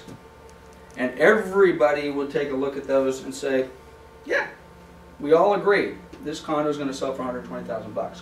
But we don't know the complex, we don't know anything about the management, we don't know anything about the board of directors, the financials, the budget, the reserve study, nothing. So we list the property for $120,000. We get, are all types of financing available? Of course all types of financing are available. We get an FHA offer, we open escrow, we get into escrow for a couple, 3, 4 weeks, and then what happens? Somebody calls us up at escrow or the loan office and says, having a little problem getting in this FHA approval on this homeowners association. What do you mean? Yeah, we can't do an FHA loan on this condo and this homeowners association because the financials are out of whack, the delinquencies are too excessive, too many foreclosures, too many people not paying their association dues, the project's no longer approved. Is that happening today? Yes. Absolutely. Is that something you might want to know in advance? Yes. Is that something you want to take the seller's word for? No. No. You can find that out. You know? Yeah, I mean, that's important. You know, can I do FHA? Can I do VA? Is it going to be an all-cash deal? Or if I can do FHA, do I have a problem? Or in this particular case, they're saying no because we have some issues. By the way, can you do an FHA loan without a stove? Sure. Has everybody in this room been told, well, we can't fund it FHA because there's no stove. Probably have been heard that or told that. It's not in the guidelines. You don't have to have a stove. But most lenders, subjectively, will say, hey, the appraiser said there's no stove, we got to put a stove in. Now you got to have a roof, and you got to have, that's the crazy part. You don't necessarily have a stove, but you have a little bit of peeling paint on the fascia. Can you have peeling paint on a fascia and get an FHA loan? Depends on the appraiser. Right? One appraiser look at, ah, heck, not peeling any worse than my house, no big deal. Another appraiser comes out and one flake. Very subjective. Very, very subjective. And guess what happens? No scrape and paint, no FHA loan. Again, you've got to know those things. Okay? Alright, so we've got that. Has the property been on the market? Again, this is, again, from an REO standpoint, they kind of want to know that. We didn't search that when we did our search. That's probably one of the very first things I would suggest you do. Mr. and Mrs. Seller call me up. I don't have any previous point of reference with them. They want to list their house. Maybe the very first thing I want to do is find out, or God forbid, I ask them. Sure, I'd love to. Give me some time. I'll call you right back and make an appointment. By the way, are you currently on the market? Have you tried in the last 6 months? What do you? Oh, are you making your mortgage payments? Are you calling me because you heard you wanted to do a short sale? Are you trying to avoid foreclosure? You know, do you have equity? When did you buy a house? How much do you owe? Can you ask all these questions before you go on the appointment? Yes. Should you? Yeah. You maybe don't make them on the first call, but suppose you ask 1 or 2 questions and you're kind of getting that, why don't you just call me back and tell me what it's worth? Okay, sure, let me do some research. Do a little bit of research, call them back an hour later, start asking them a few more, hey, I've done some research, I just wanted to confirm a couple of things. I noticed you were listed, you didn't mention that to me before. Matter of fact, not only did I notice you were listed, I noticed you are listed. It's active. Zero problem.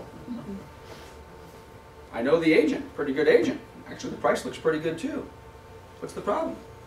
What's going on? Ask these questions. And if they won't answer them, then you say, okay, I'll tell you what.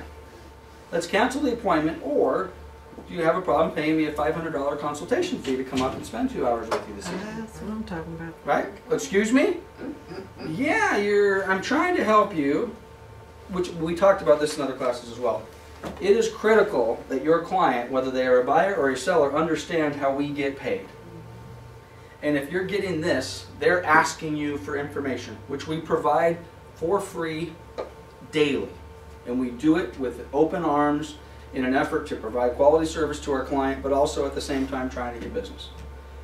But if we're going to provide that, there is a certain amount of cooperation that's going to be involved, and if we're not getting that cooperation, it's time to explain to them, hey, you do understand that, you know, it's going to take me about 5 hours to do a quality job, and then I want to come up and I need to spend at least 2 hours with you and your husband. Oh, by the way, I see your husband's on title too. Is he going to be available tonight when we meet?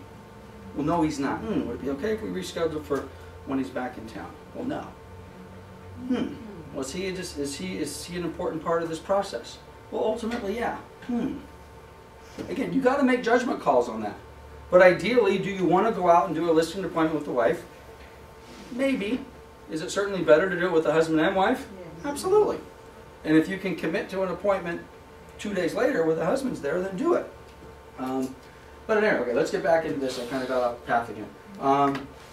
Financing. We got to know what we're doing. We got to know is the property on the market. Again, why didn't it sell? And again, whether it's REO or not. And that might be a question if you've got a seller that you're dealing with. You might want to ask them.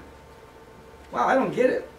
And by the way, if you're working expired listings and you know the agent who's losing the listing, or you have a client who calls you and wants to fire Andre and it's still listed, and then you know that that agent is a quality agent at a good company and the price is right, I'm confused. I'm really confused. I don't understand why you're calling me. ABC Company is a very good company, and I know Andre personally, and she's a good agent, and your listing is, I'm looking at your listing in the MLS. Everything looks fine. Price is right. Pictures are beautiful. The comments look good. What's the problem? Well, that Andre. She's just. Oh, really? Now, I know Andre, and I know Andre to be a top-notch quality agent. This seller doesn't like her. What makes this seller think they're going to, wow, you don't like Andre? I got to tell you, I think she's in the top 10% of agents in the entire Inland Empire. I don't think you're going to like me either. Let me give you, why don't you try somebody else? You know? Anyway, all we got is time, folks. Okay, is there a condo? Yes. Now again, in the context, excuse me, not a condo, is there a homeowners association? Yes. I had to visit with my attorney this morning in San Diego. We are being sued. We are being sued because we have yet again closed escrow on a property. I'm going to blur the story a little bit because there's a couple different things going on with a couple different files, but in some cases we have sold a property located in a homeowners association, not disclosed it, somehow made it through the escrow and title process and closed escrow on a consumer, and nobody in the transaction realized they just bought a house in a homeowners association. For those of you who want to ask the question, how does that happen? That is a great question.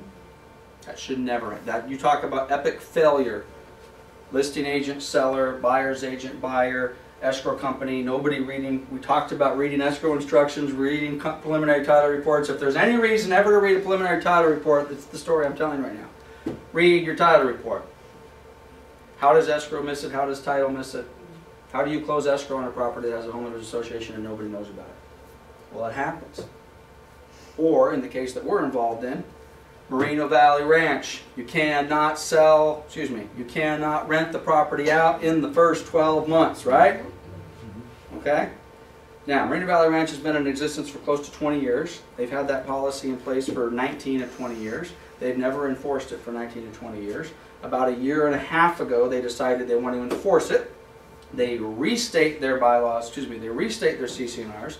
They vote on it. They re-record it. Amendment number 6. You cannot do, which amendment number 6, by the way, says the exact same thing that their CC&Rs have said for 20 years, but now they're saying, oh, by the way, this time we mean it. And guess what? This time they mean it. So, we're the listing agent. An offer comes in, non-owner occupied investor. We disclose the fact that the property is in a homeowners association. We give them all the opportunity to read the CC&Rs and the bylaws, which say you can't do it. The buyer, in theory, reads it. Their agent says they don't enforce it. Buyer closed. Guess what they're doing? Enforcing it. Now who gets sued? We. Well, everybody, including us. Now they're suing us because, not because we didn't tell them it was in an HOA, because we did. And not because we didn't say their CC&Rs, read them, because we did. But they're suing us because the contract said, they're check the box, this is intended not to be occupied, it's a non-owner occupant. And what we didn't do as the listing agent is we didn't say, well, the CC&Rs say there might be a problem with that. So instead of just saying there's an HOA, read the CC&Rs and get comfortable, and then taking the extra step as a listing broker, and the extra step being, oh, by the way, we noticed that you're writing this as a non-owner occupant. You might want to read the rules because we think there's a problem there. We didn't do that, so now they're suing us. Now, whether we have to take that extra step, I don't know.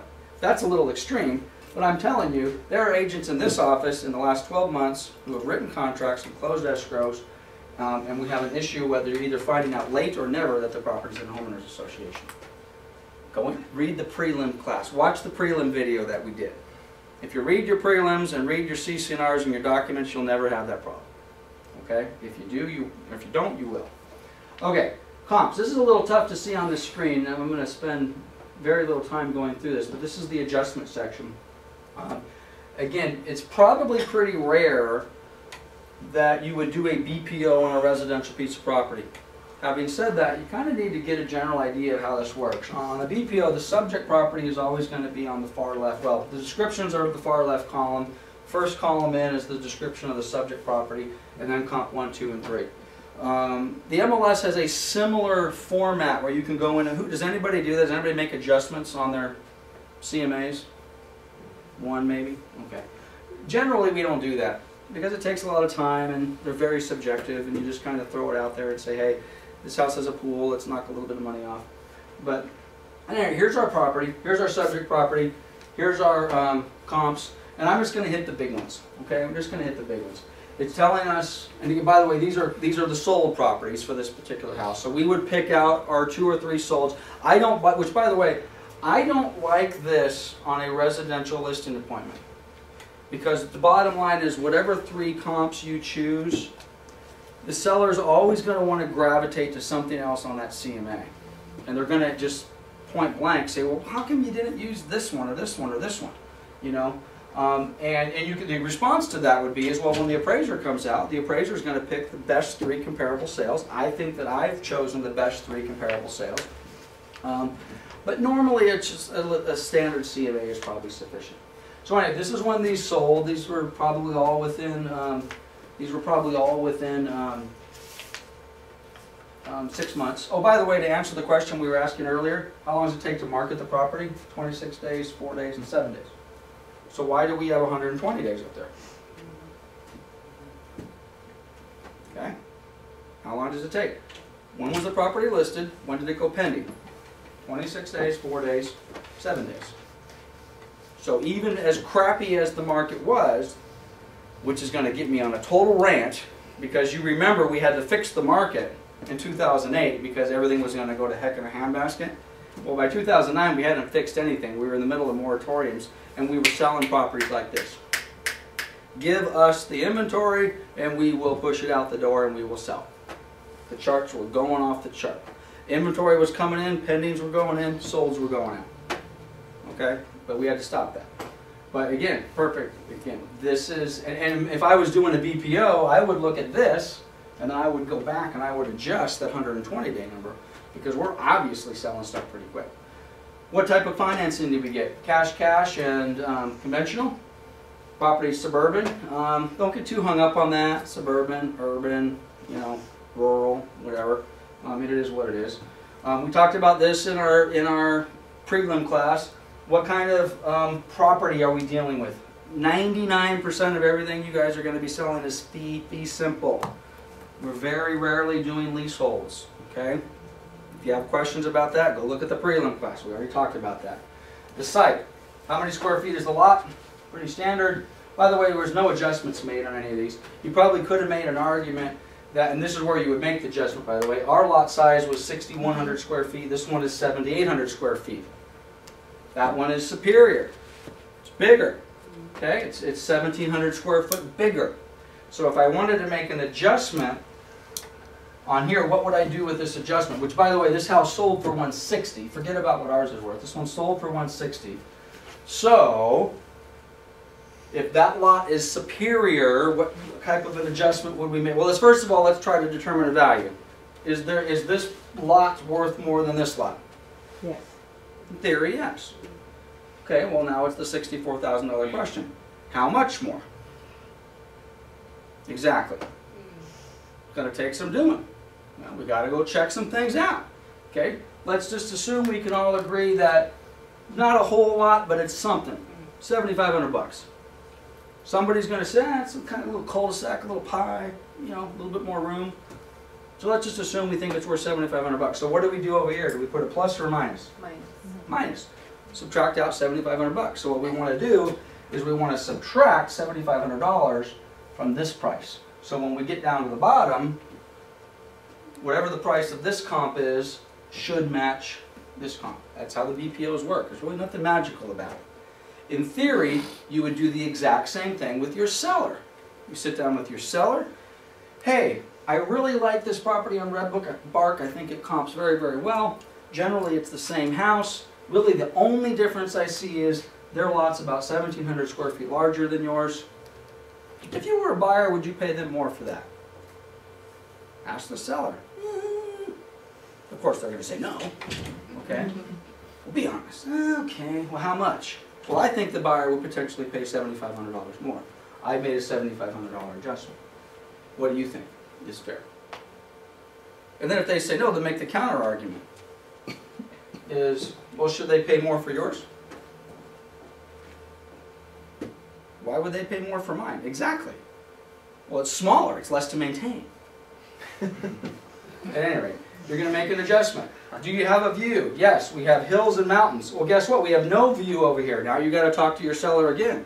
My view of the hills and mountains is better than no view over here, which, by the way, I think that's probably wrong. We probably do have a view on Red Bark that's like, probably are looking at the exact same hill and mountain that I'm looking at.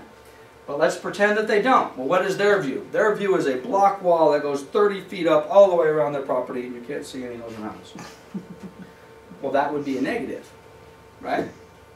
So well, what's the value of the view? Value $7,500. So what do we do over here? Plus $7,500. Hey, guess what? That value you just lost on your land, you just made back up on the view. So that's how it works. It's very, very simple.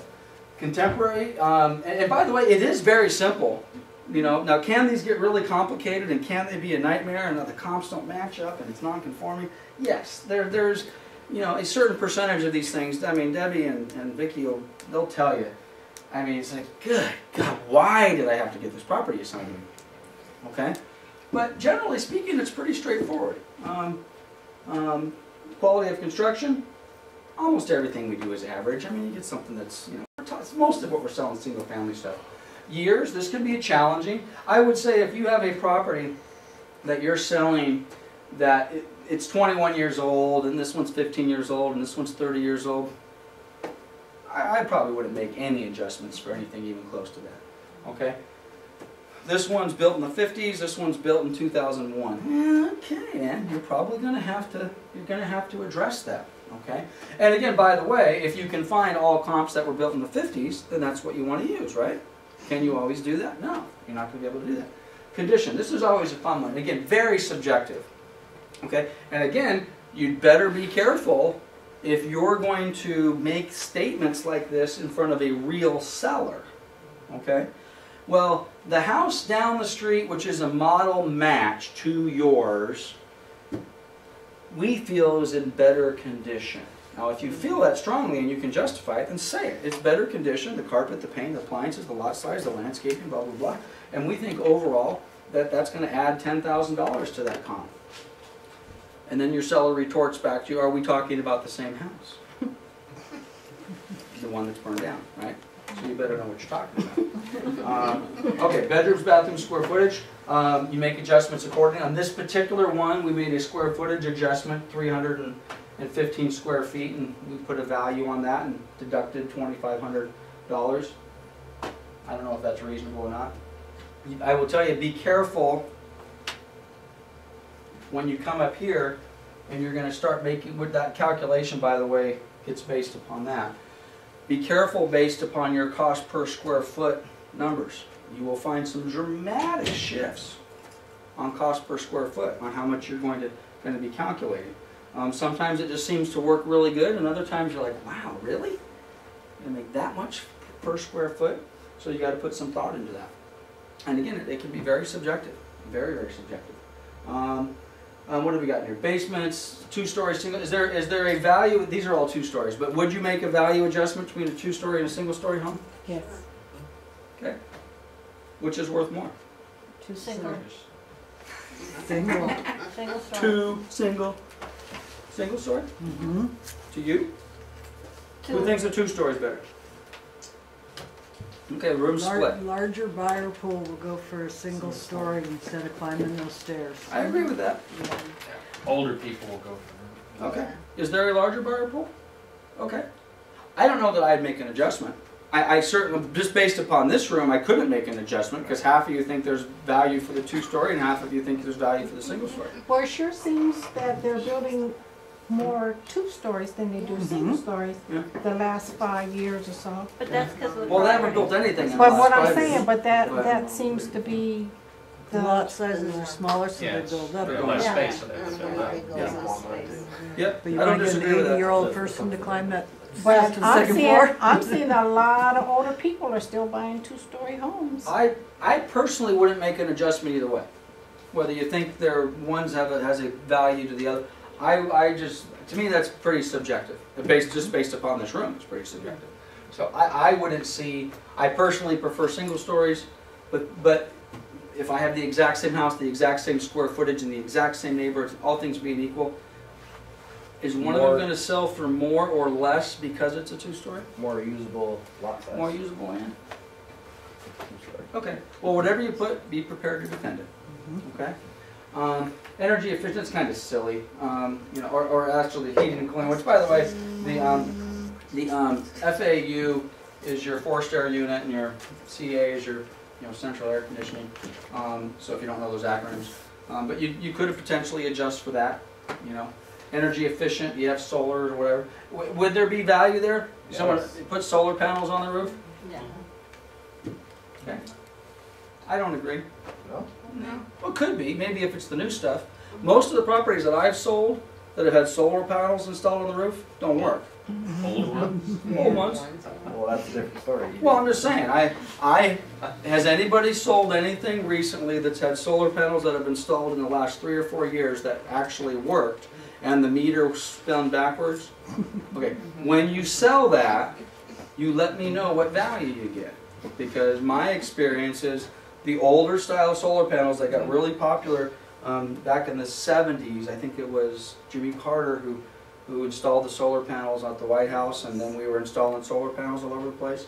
And then Reagan came in and tore the solar panels off the White House, and we had houses all over that solar panels. And I always thought they were kind of cool. You heat the pool, or do this, or do that. I've probably sold, I don't know, maybe 40 houses with solar panels in the last 20 years. I've never had one that worked. Never. The same thing with the ones that are supposed to heat the swimming pool, the ones that do the thing with this pool. So to me, they've been a detriment, because you got to tear them off the roof, or you got to fix them.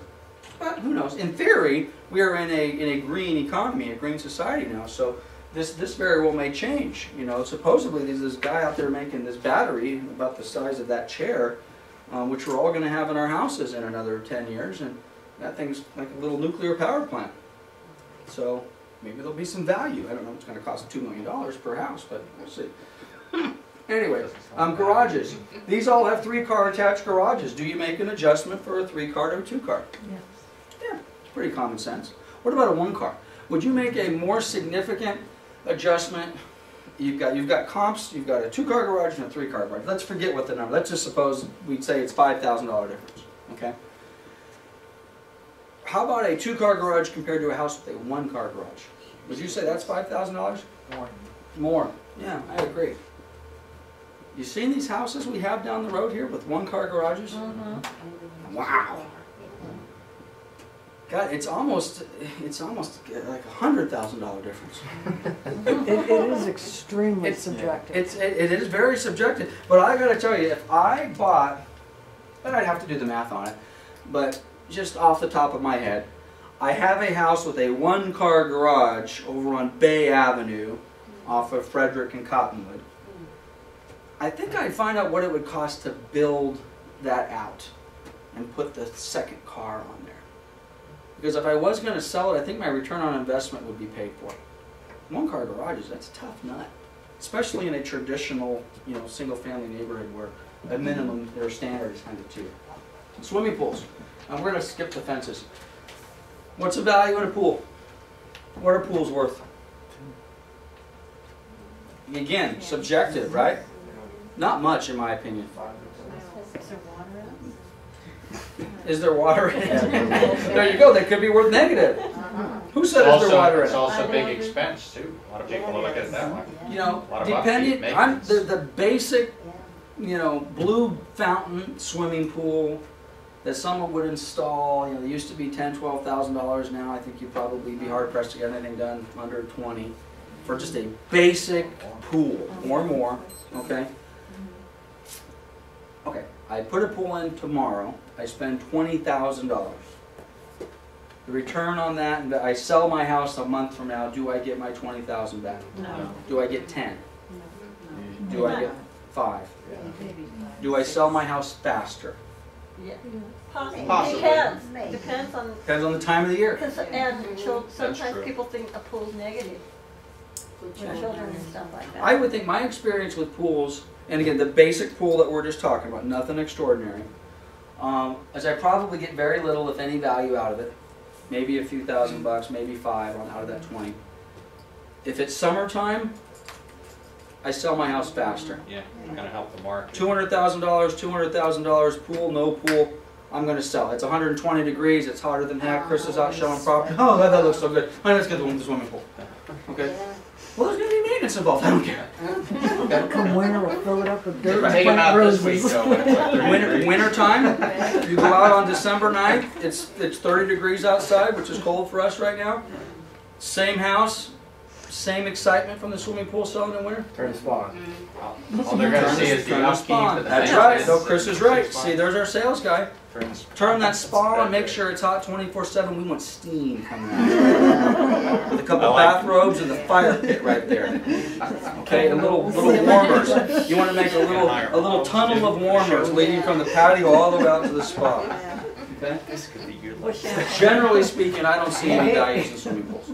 So when you're talking to real sellers, and you're sitting back with a real live seller, and they're touting all of the advantage, and by the way, the comps bear it out.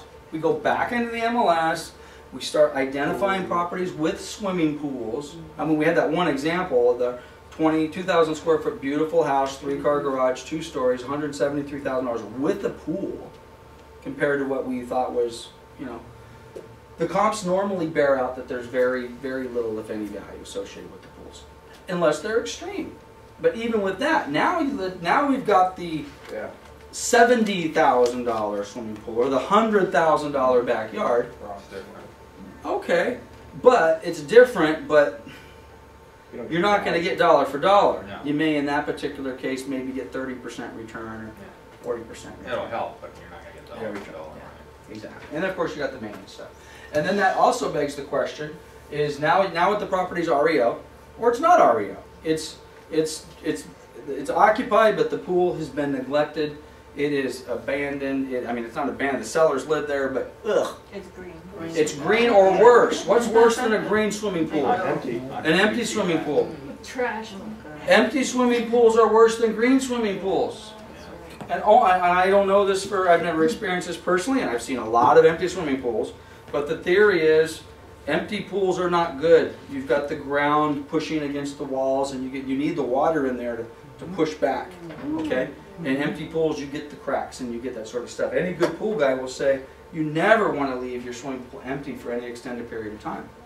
It's not good. So now you're selling a house, the pool, the seller, yeah, okay, yeah, it's been empty for 4 years. Ugh.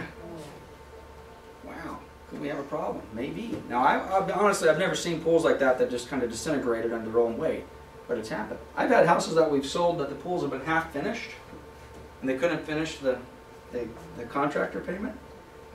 And you know how much it costs to get rid of a swimming pool? A lot. Yeah, there's a lot of dirt. A lot. Yeah, I've seen it on TV. And you can't just fill them in, by the way. If you've got to punch holes in the bottom, you've got to pull a permit from the city. You've got to punch holes because it's got to drain. Because if you just fill it in, you don't. Then you get swamp. Okay. You got to punch holes. You got to put gravel. You got to fill them in. You got to compact. You get all sorts of stuff. It costs a lot of money to fill. It costs $5,000–6,000 to fill a hole. That's right. Okay, other market conditions. We said none. What other type of adjustments, market conditions that we might want to make in here? Now, we just arbitrarily came in here and said market adjustment, market adjustment, market adjustment. Big numbers. Look at that. Man. Look at 30,000, 13,000, 28,000. Now, we did one of two things. We were either trying to find a number, and the number we were trying to find conveniently corresponded to this market adjustment, or got to go back to the top of this BPO. We're in a depressed, declining market. Depressed, declining market is the equivalent of catching the falling knife, right? This is where if you were a seller in this market, and the market was as bad as the market was in January of 2009, did it get worse after that? Mm-hmm. And if you were a seller chasing that price reduction and missing it, that's your market adjustment. Could we, in theory, have the exact opposite of that going on right now? Mm-hmm. Our comps now seem to, and again, we're not here right now, but who knows? Maybe we're gonna see a new bubble, right? And things are now accelerating, not now, I'm talking hypothetically, They're now accelerating faster than what our comps are showing, and you could have an exact opposite. Now, would your sellers love that? Of course they would. This gets back to, let's rewind the tape, 2005. Everybody familiar with Dream Street track, right up the street? Mark Twain and, you know, not Mark Twain, anyway, up the street. Honey Hollow, there you go. Honey Hollow and Dream Street and a couple others. At any rate, I sell a house over there for 200 grand, okay? 2 months later, the neighbor down the street calls me. I want to sell my house. Great, I just sold the exact same house for 200 grand. What's yours worth? I think 200 grand. Let's pull some comps. What was going on in 2005? Okay, things were crazy. Wow, look, well, heck, you know, I don't know. Market adjustment. Yeah, heck, let's try 210. See what happens. We list it for 210, we sell it for 220. Why did we do that? Well, because the buyer was willing to pay 210, but what did we do with we stacked closing costs? So we list it for 210, which we thought was a $10,000 wish. We get an offer for 220 with a $10,000 stacked closing costs, and seller and I turn at each other and say, well, geez, you really only wanted 200, so you're getting 10 grand more, and if the appraisal comes in to cover the $10,000 in costs, we're still happy, buyer's happy, everyone's happy. So what happens? The appraisal comes in at what? 220, which is right, well, which meant everyone was happy. Buyer was happy, they got their loan, closing costs got paid, seller got $10,000 more than the last one, everyone's happy as a pig in mud. Cool, well guess what? 3 weeks later, let's do it again. Neighbor across the street calls. Sally sold for 200. I just saw you sold Jim's house for 200 or 220.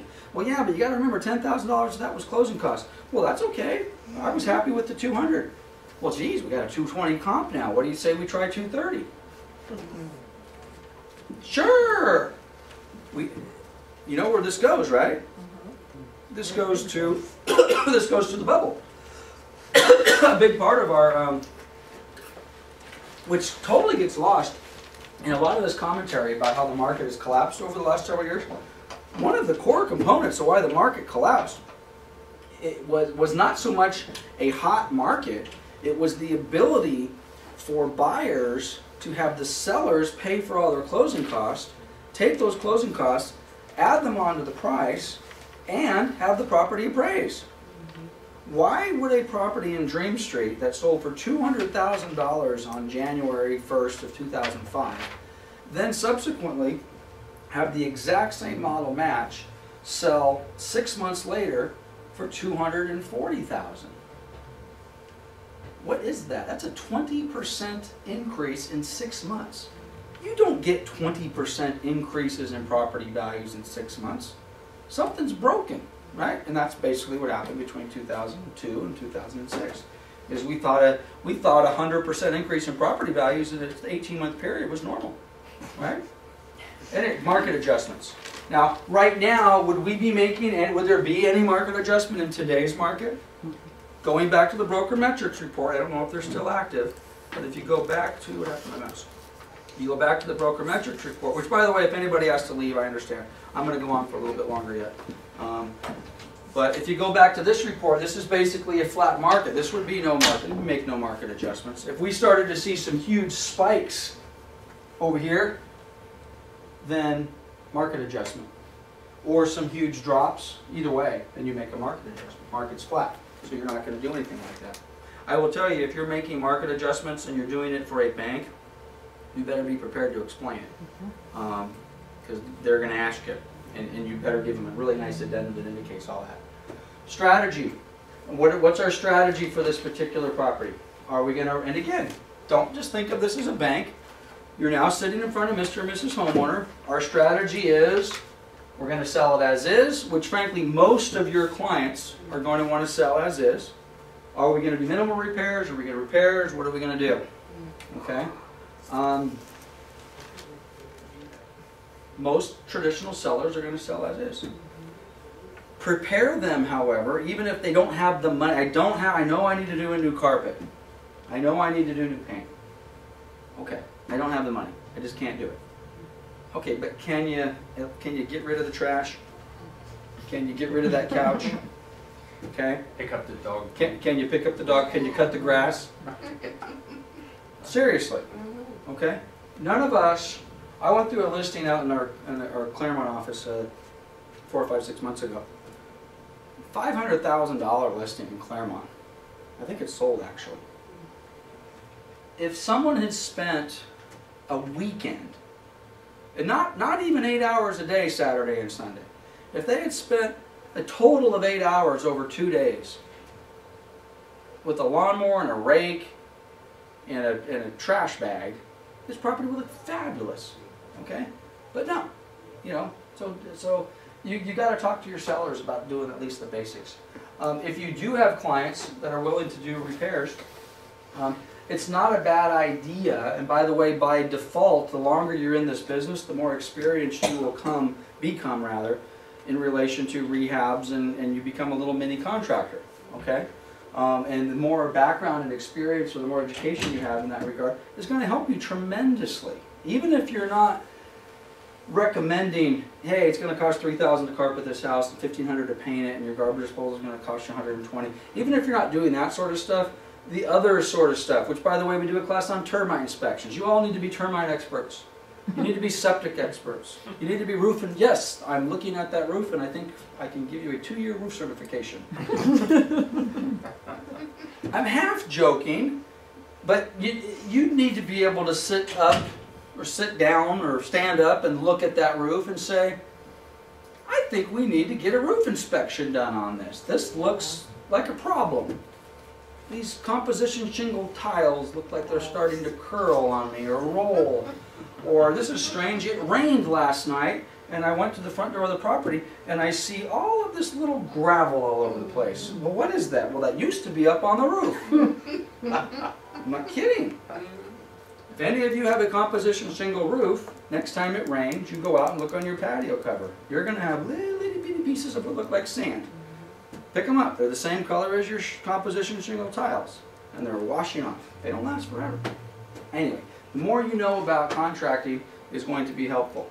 Okay, I'm not going to go through this part because the second page of this BPO is basically a duplication of the first page, except it's the listing comps. Okay, the sold comps are just that. Those are the ones that we like to, that's what we kind of really focus on.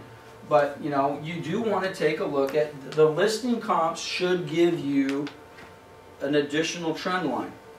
Okay? What are the listings doing? Okay?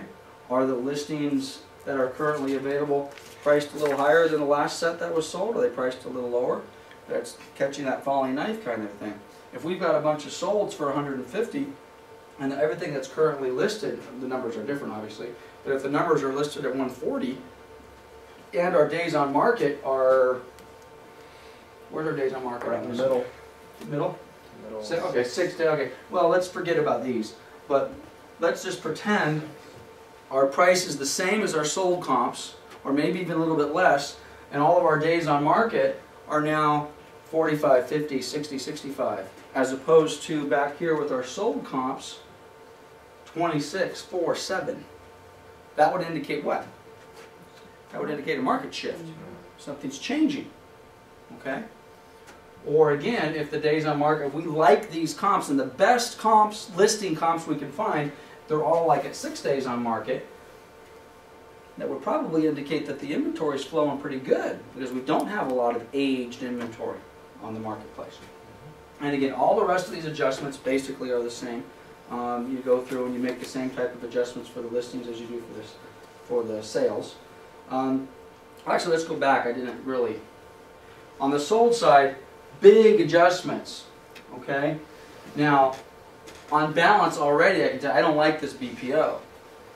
I don't like this BPO because I don't like this comp. I don't like, if I've got 3, now maybe it's the best we could do, but I would have, and forgetting everything above this, if I've got 142 and 133 and 116, what jumps out at you? I mean, it just screams at you. What's going on with this $116,000 comp? In a perfect world, we'd like these to be, within 10% or so of one another. So I'd like that to be, I don't know, 137 or something like that, or 142 or 143.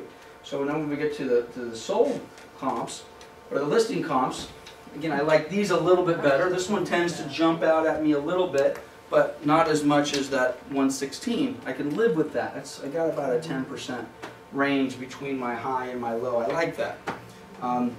So on this particular, which by the way, on this particular one, did we put more weight on our sold comps or our listing comps? This is the value that we said. Let me give you some numbers here. We said as is, which I think is what we recommended, right? We recommended selling this property as is. So we said our as is value, we're going to sell this thing for $125,000. Okay? We said if we repaired it, and we said it was going to cost $10,800 to repair, based upon this, we basically said we were going to sell it for 10 grand more. In other words, dollar for dollar. Now, if I spend 10 grand to get it back, does that make sense? Is there any situation where it could make sense? You need to sell, I guess. The neighborhood. The timing. Yeah. Yeah. Generally speaking, you wouldn't want to spend $10,000 on a property just to resell it and get the $10,000 back. That wouldn't make any sense. Unless, if you didn't spend the $10,000, it would take you 7 months to sell the house. Okay? If you did spend it and then you could sell it in 30 days, okay, well then that's a good dollar for dollar return. Generally speaking, when I'm doing these things, if I don't think I can get $1.50 to $2 return, I normally would not recommend repairs. So I would agree with Robin in this case, is which is basically agreeing with this BPO. We said in this case it didn't make sense for us to spend $1 to get $1. But if you think you could spend $1 to get back 1.50 or 2, or it's going to shorten that time frame, then you want to do that. So in this particular case, we said we thought we could sell it for $125, and if they wanted to do it really quick, we would do it for $120. I could take a moment, which I won't, and go back and actually tell you what we sold this house for. But I have a feeling we probably sold it for somewhere between $125 and $130. Okay, and then this was always nice. I don't know if you caught this one. You talk about a market shift. Yeah. This house, 405 to 120. 405.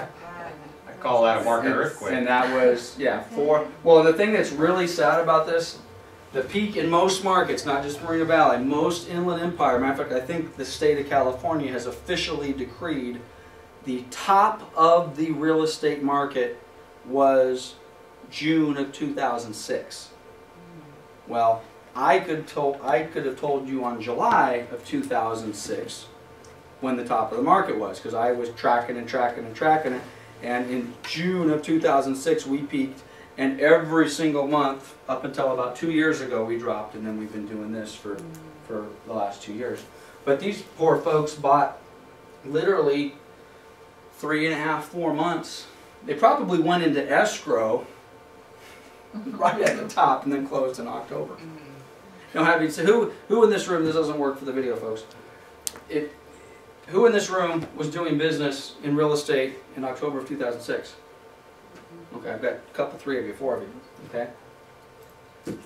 I gotta tell you, I was paying attention to the data, which really what this entire session is all about. This is all about absorbing data. And to be honest with you, if these poor souls had come to me as a buyer's agent and said, I want to buy this house and I'm willing to pay $405,000 for it, yeah. If they were my mom or my dad or my brother or my sister, I would have said no. And frankly, that's the same way we need to treat our clients, as if they're family. Yeah, that's not a good buy. Now the good news today, and we just made this great announcement, 30 days ago at our sales meeting, for the first time in many, many, many, many years, you don't have that problem. If you're representing buyers, you don't have that problem, because the values are such, not only does it make sense to buy today, it's a compelling argument to buy today. And actually it might even be the opposite argument. In some cases, we're talking about listings, You might go out to that seller who maybe does have some equity and maybe has held on, and they've now called you and said, hey, I'm ready to sell. You might want to now turn to that seller and say, boy, you've waited for all this time. Are you sure you want to sell now? Right? Now, let's face it. Most of the people we're encountering don't have that option. They don't really want to sell now. They're so far upside down it doesn't matter. But that small percentage of equity sellers, which right now in our market is 15%-ish.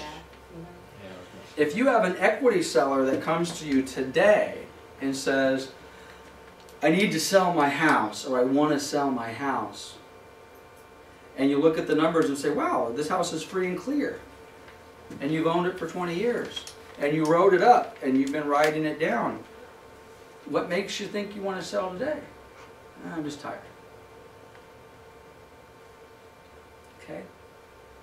Now in some price ranges, I would say absolutely, you need to sell this today, because I think in the price range you're in, this big price range up here, you're in for a lot of hurt. I have a true story. Today, Lakeview Sunnymead condos. Lakeview Sunnymead condos used to sell for around $60,000, $70,000 bucks. They went up to $225,000 bucks. They're now worth what? About $50,000 to $60,000 bucks. I've had a seller who has owned this condo from day one, has no loan on it, called me today, wants to sell. It's an investment property. It's got a tenant in it.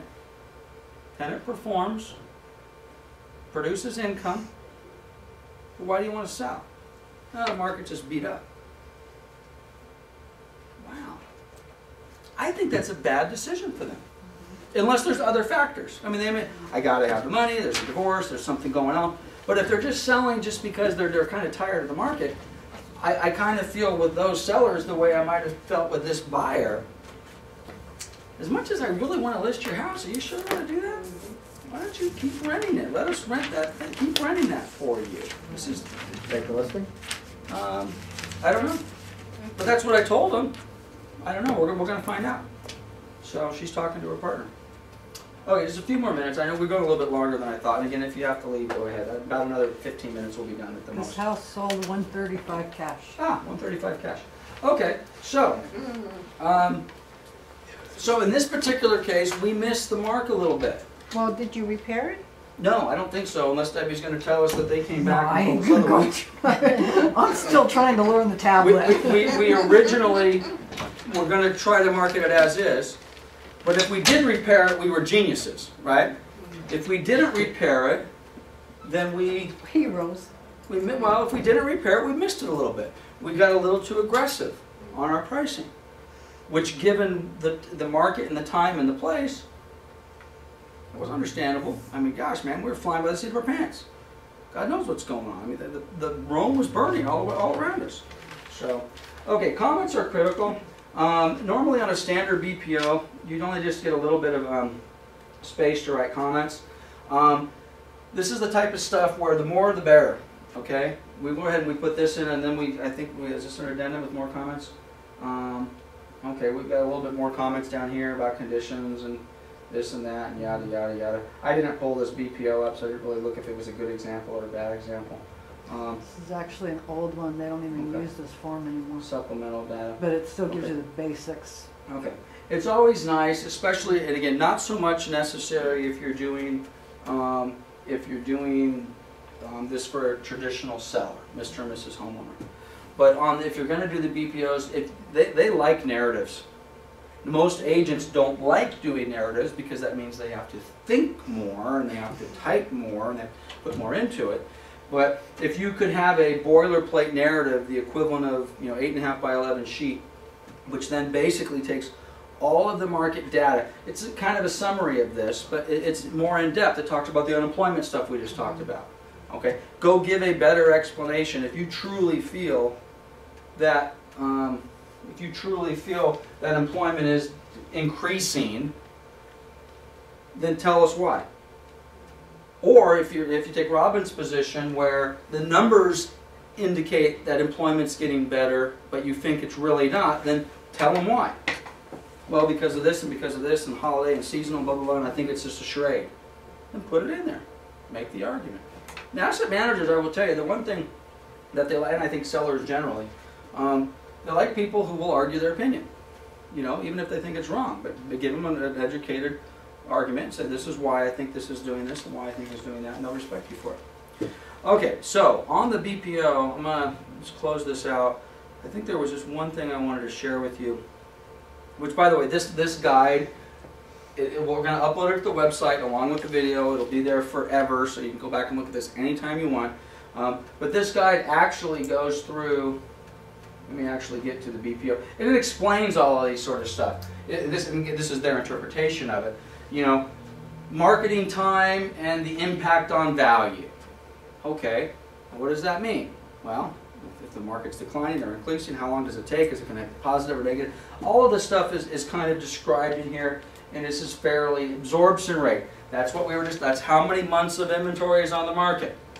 2.8 months of inventory is on the market. That's the same, that's our month supply of inventory. Can be referred to as a market absorption rate. Same thing. A lot of banks, they like that stuff. Makes you sound like you know what you're doing. So when you do your little narrative, and you've got your BPO, and then you can say, per broker metrics data research, the absorption rate in this city is X, and the absorption rate in the Inland Empire is Y, and the absorption rate nationally is Z. You know, maybe that's going to give you a little bit of an edge. There's a couple. This just talks about some cost stuff. There's some adjustments and things I wanted to tell you about. I mean, this actually will go through on this. You know, we talked about what kind of, this reminds me of real estate school. Does the property have a gable roof? Or which one is which, right? You remember that? Yeah. Good Lord. Hip roof. I mean, this is the stuff that they're trying to teach you in here. Property statuses, property types, what's the difference between a townhome and a duplex and a condo, and conditions, styles. There's a lot of good information in here. This actually was put out by the 5-Star Institute. It was put out in 2007. I just reviewed it about an hour before we started our class. The information in here is good. This actually, if you wanted to get the 5-Star Institute BPO certification, this is the course. I think it's $400 and it's 8 hours. So if you want the book, here's the book. If you want the certification, sign up. I think they do it online. I think it's less. But yeah, there's a lot of good information in here. Again, I don't want to focus too heavily just strictly on the BPO side. Having said that, if you're still chasing BPO business for the sake of doing BPO business, or you're chasing BPO business in the hope that it's going to lead to assignments, I will say the same thing with BPOs that I would say with traditional sellers. If you have a listing appointment and you do a rush job on your listing package and your presentation, the seller is going to pick that up, and chances are they're going to look elsewhere. If you do the same thing on a BPO, you may get paid the $45 to do it, but my suggestion would be is if you're going to do it at all, whether you do them for free or if you choose to take the $45 to do the BPO, you need to do a rock star BPO or don't do it at all. And the main reason I would say that is most of the time, well, not most of the time, depending upon the client who requests the BPO, at times that BPO will end up in the hands of the asset manager who has that property listed. And this has been my philosophy and it will never change. If I am the listing agent, I have been assigned the listing, and I am actually the one doing business and going to get paid to sell this house, and I have given my asset manager a BPO. And Andre, somehow, somewhere out there in the world of BPO assignments, has picked up a backup BPO or a second BPO, and maybe you didn't even know who you were doing that BPO for. But now Andre's BPO is now sitting side by side next to my BPO. And the asset manager says, Lance is my agent and he's my guy and been doing business with Fannie and Freddie for 20 years, and wow, look at this, this is great. And I'm going to take a look at the second BPO. Huh, who's this lady? Wow, look at this. As great as I thought Lance's, or maybe not. Lance's, you know what? Lance is getting a little bit lazy at this BPOs. Lance is getting a little complacent with his BPOs. The comments are getting a little shorter, getting a little sloppier, not quite as crisp as they used to be. And then all of a sudden this lady who doesn't even have a Fannie Mae account or a B of A account or an outsourcer account, who got paid $35 to do this BPO, now has done this beautiful narrative BPO. You know where the story ends, right? Asset manager said, who in the heck is this lady and how do I get a hold of her? Oh, well, this must be her phone number right here. Bling! Now, I don't know for certain, but we've picked up over the last 4 years somewhere in the neighborhood of 15 to 18 new outsourcers or asset managers over the years. Some of them have turned into great business, and some of them have been, 1 or 2 assignments, 1 and out. Okay. I would venture a guess that at least a few of those came to us specifically because our BPO was better than the BPO that they were looking at here at the assignment. So, having said that, BPOs are not the type of thing where you do 2 or 3 and you're an expert. Just like listing presentations, and just like going into the MLS, and even I haven't done this in a long time, so where am I? I struggle around here a little bit, okay? For most of you, this is your full-time gig. You should not be struggling with this at all. You should be doing these, which by the way, you should be doing these just for giggles, okay? You're going out and we'll end the class and we're going to tie into a little bit of a prospecting class. We're going to do a class on, I think we talked about open houses and expired listings and so on and so forth.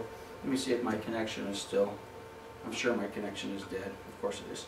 At any rate, let's forget about that. Let's just pretend I have no business. I have no business today. Okay? I have no open escrows, I have no listing appointments, I have no buyers I'm working with. So what do I do today? Well, I go out and I go prospecting. What am I going to prospect for? I have no idea. Okay? Let's take the low-hanging fruit. Okay? Let's go to the newspaper. For sale by owner. For rent by owner. Yeah, sure, go get the for rent by owners. An expired listing. The notice of default list. I don't know. You take your pick. Whatever sounds good to you. Okay? Go out, knock on a door. The listing is expired. Would you be interested in listing with me? No! Bam! You look at the house. Say, you know what?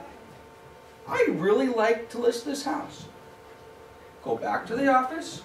Spend the day, or however many hours it takes, and do the absolute best, rock solid CMA and presentation that you've ever done in your life. And by the way, we're going to get into more of this when we do this presentation on Friday. How you package this is almost as important as what the data is. Okay? It used to be a big deal. I don't like it anymore. Now everybody has digital cameras and everybody has color printers. It wasn't that long ago when nobody had digital cameras and I was the only one with a color printer. Now everybody's got tablets and cameras falling out of their pockets. But man, I used to like it when I was the one who would go out and take the digital picture, and I'd go in and I'd Photoshop it and I'd put the price and, you know, Mr. and Mrs. Homeowner listed by, list price $115,000, and put this, you know, 8.5 by 11 color photo on my own color printer. Didn't use the office one. Not that there's anything wrong with that, but you know, I use my own, okay? I put my package together and I would go out and I would present it to somebody, and I don't even have the listing yet. Miss Lancaster, here's my presentation. You open it up. Is that my house? It sure is. You look like you made a flyer with my house and my photo and what's this price? What do you mean 117? I think it's worth 117,000. We can change that. Now again, is that a big deal anymore? Everybody can do that. I will tell you, most people aren't doing it. When I was doing it 10 years ago, I thought I was the king of it all. Okay? And my sellers loved me. I would do my presentations, I'd print them out in color. I'd go out and I got to tell you, I'd go out and head to head, you know, and I'd see other presentations. I never saw any printed in color. Now they're all in color, okay? Which means we got to be just that much better. So You need to do these. You need to do hundreds of them, not just 2 or 3 or 4. Hundreds. Okay? Thousands. Well, in 20, this should be everybody's goal, especially if you anticipate on working at all on the listing side of the transaction. If you're going to focus more on the buyer side, then maybe you can pare this number down a little bit. But somebody do the math.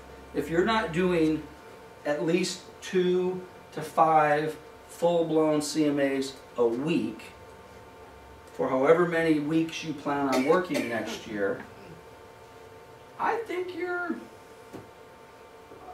lazy. Do 1 a day.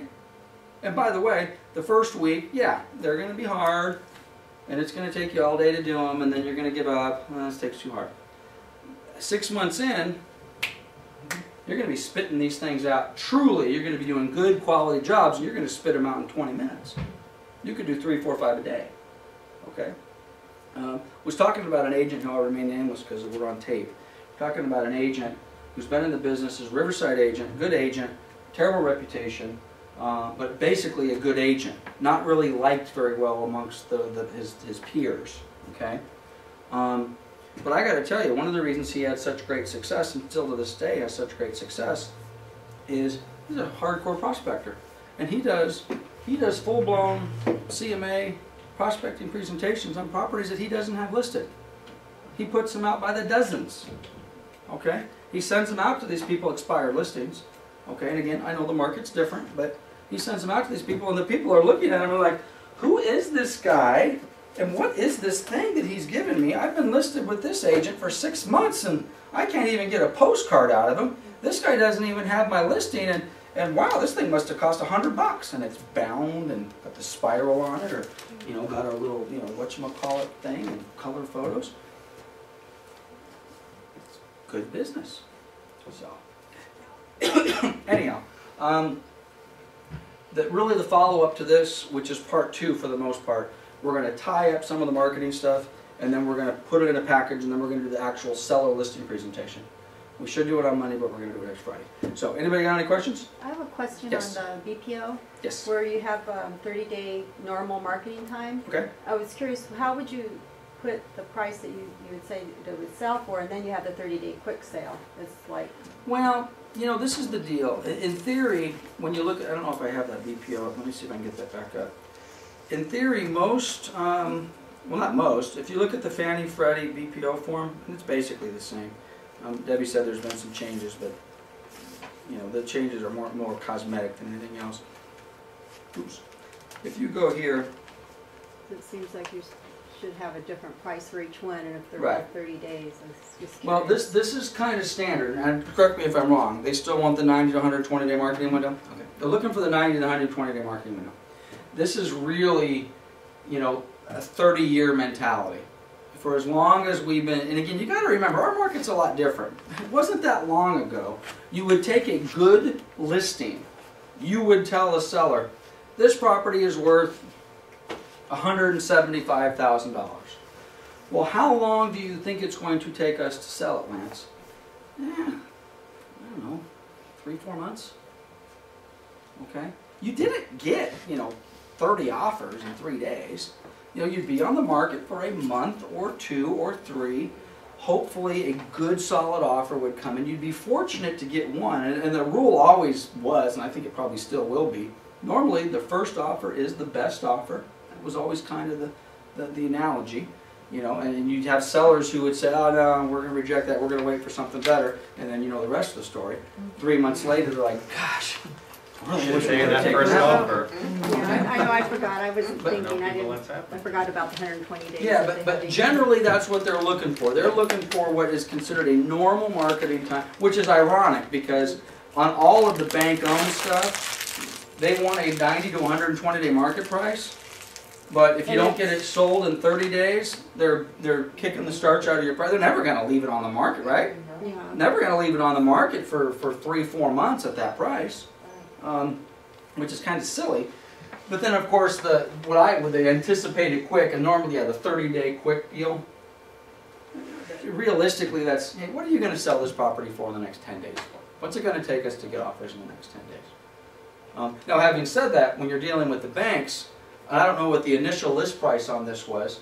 Debbie says we sold it for 135 or whatever, but it wouldn't have surprised me if this property would have been listed for 145 or 150.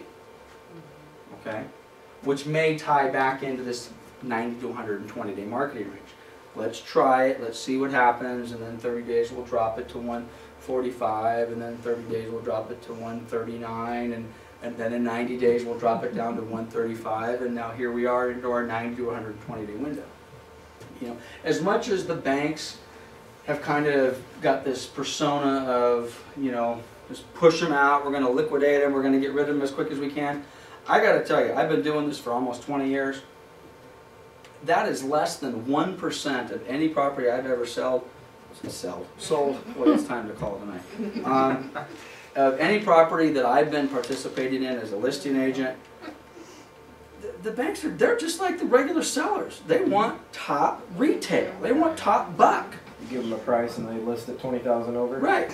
Which in some ways, and again, as frustrating as it may be for me sometimes, I'm like, you know, come on, you know, we told you it was worth 130. What is this nonsense?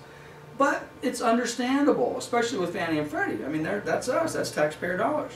You know, I mean, just think about it. And there's some cases where this is true, and you just want to pull your hair out. But if the house was worth 130 and they were listing it for 100, well, there's a problem with that. For a bunch of reasons. Number one, it kills the market, and number two, I mean, you're leaving taxpayer dollars on the table. But I've always found the banks, in most cases, to try to get the top dollar return on their properties. There's some banks that obviously, you know, are more aggressive. A lot of the IndyMac stuff that you know, I mean, if you want to get a good deal, you know, I think a lot of IndyMac, which we don't have any of. You know, I'd love to be an IndyMac agent, but if you're looking for investments, a lot of the good properties out there that are being sold quick, down, dirty, and cheap have IndyMac labels behind it. It's hard not Or to. Aquan as well. As a Yep. listing agent, it's hard not to want to give your BPO price lower, knowing that they're going to spike it up. Well, and I'm telling you, you better be careful with that too. If if you're doing that and you have an account, you're not going to have it very long. Because we get, I'm embarrassed to show you, but we get scorecards on everything under the sun. And one of the things they'll score us on is BPO price to actual. And I got to tell you, if as a percentage of your inventory, if your BPOs are coming in here and you're actually selling it up here, that's not a good thing to have on your scorecard. Oh, absolutely. Yeah. Absolutely. The bank is just like your seller, and you have to do your due diligence for them and try and get them the best bang for their buck. Yeah. Right. Absolutely. Yeah. And quite honestly, the exact opposite is also true, and it's you know, it's hard to calculate this, but you know, if you're getting if just take Fannie for example, I feel so close to them. But if you look at your Fannie stuff, and their internal appraisals are 100,000, and for whatever reason you're either lucky or good, and you have a consistent streak where the appraisals are at 100 and your BPOs are coming in at 110 and you're selling at 110, man, you get a gold star for that. Okay? Now that's tough in this type of market environment, especially, you know, now we're saying, well, geez, we think the market's improving and we're going to be aggressive, and we want to tell our client that we think we can do better. And again, when you go back to that one broker metrics chart where the prices are flat, and again, we're talking Moreno Valley, and we're talking for all intents and purposes entry-level buyers, okay? But at some point, what's going to happen? We are going to see some creeping up. And if our BPOs don't start to reflect that, the scoring that we're going to get we're going to get hit. We're going to get hit big time. And as a listing broker, or again as an REO listing broker, or as a regular seller broker, the inclination is to try not to do that. The inclination is to try, no, let's be reasonable. You know, we don't want to. You know, what do you mean we're going to sell it for 5% more? You know, let's not do that. Well, guess what? You get caught on the wrong side of that. Your sellers are going to be upset with you, and well. In closing, we'll talk about this at the listing class. Setting prices we've talked a little bit about, we don't want to list it too high and sit on the market and waste our time. Just as bad, if not worse. You've now, well, let's go back to our Via Appolina property. We are thoroughly convinced that property is worth 135, 140. We convince the seller, let's do that. And they say, great, 137.5. I got to tell you, the worst possible thing for you, you put that property on the market on a Friday, and on Sunday night, you're calling them up. Huh, I got 8 offers. What? Yeah, I got 8 offers. What message did you, you sent that message that we talked about earlier. Oh, okay, yeah. I know how you guys will work it. You just want to list it so you can sell it real quick and get a commission. You don't care. We obviously listed the price too low. Did we list the price too low? If you have 8 offers in 2 days, is the price too low? Probably. Maybe not, but probably. And I guess the buyer and the appraiser will tell, because if a few of those offers are above list price and cash and large down payment conventionals, and the next thing you know, the appraisal comes in at 149, who are we to say? Yeah. We just lost face with our client. Okay,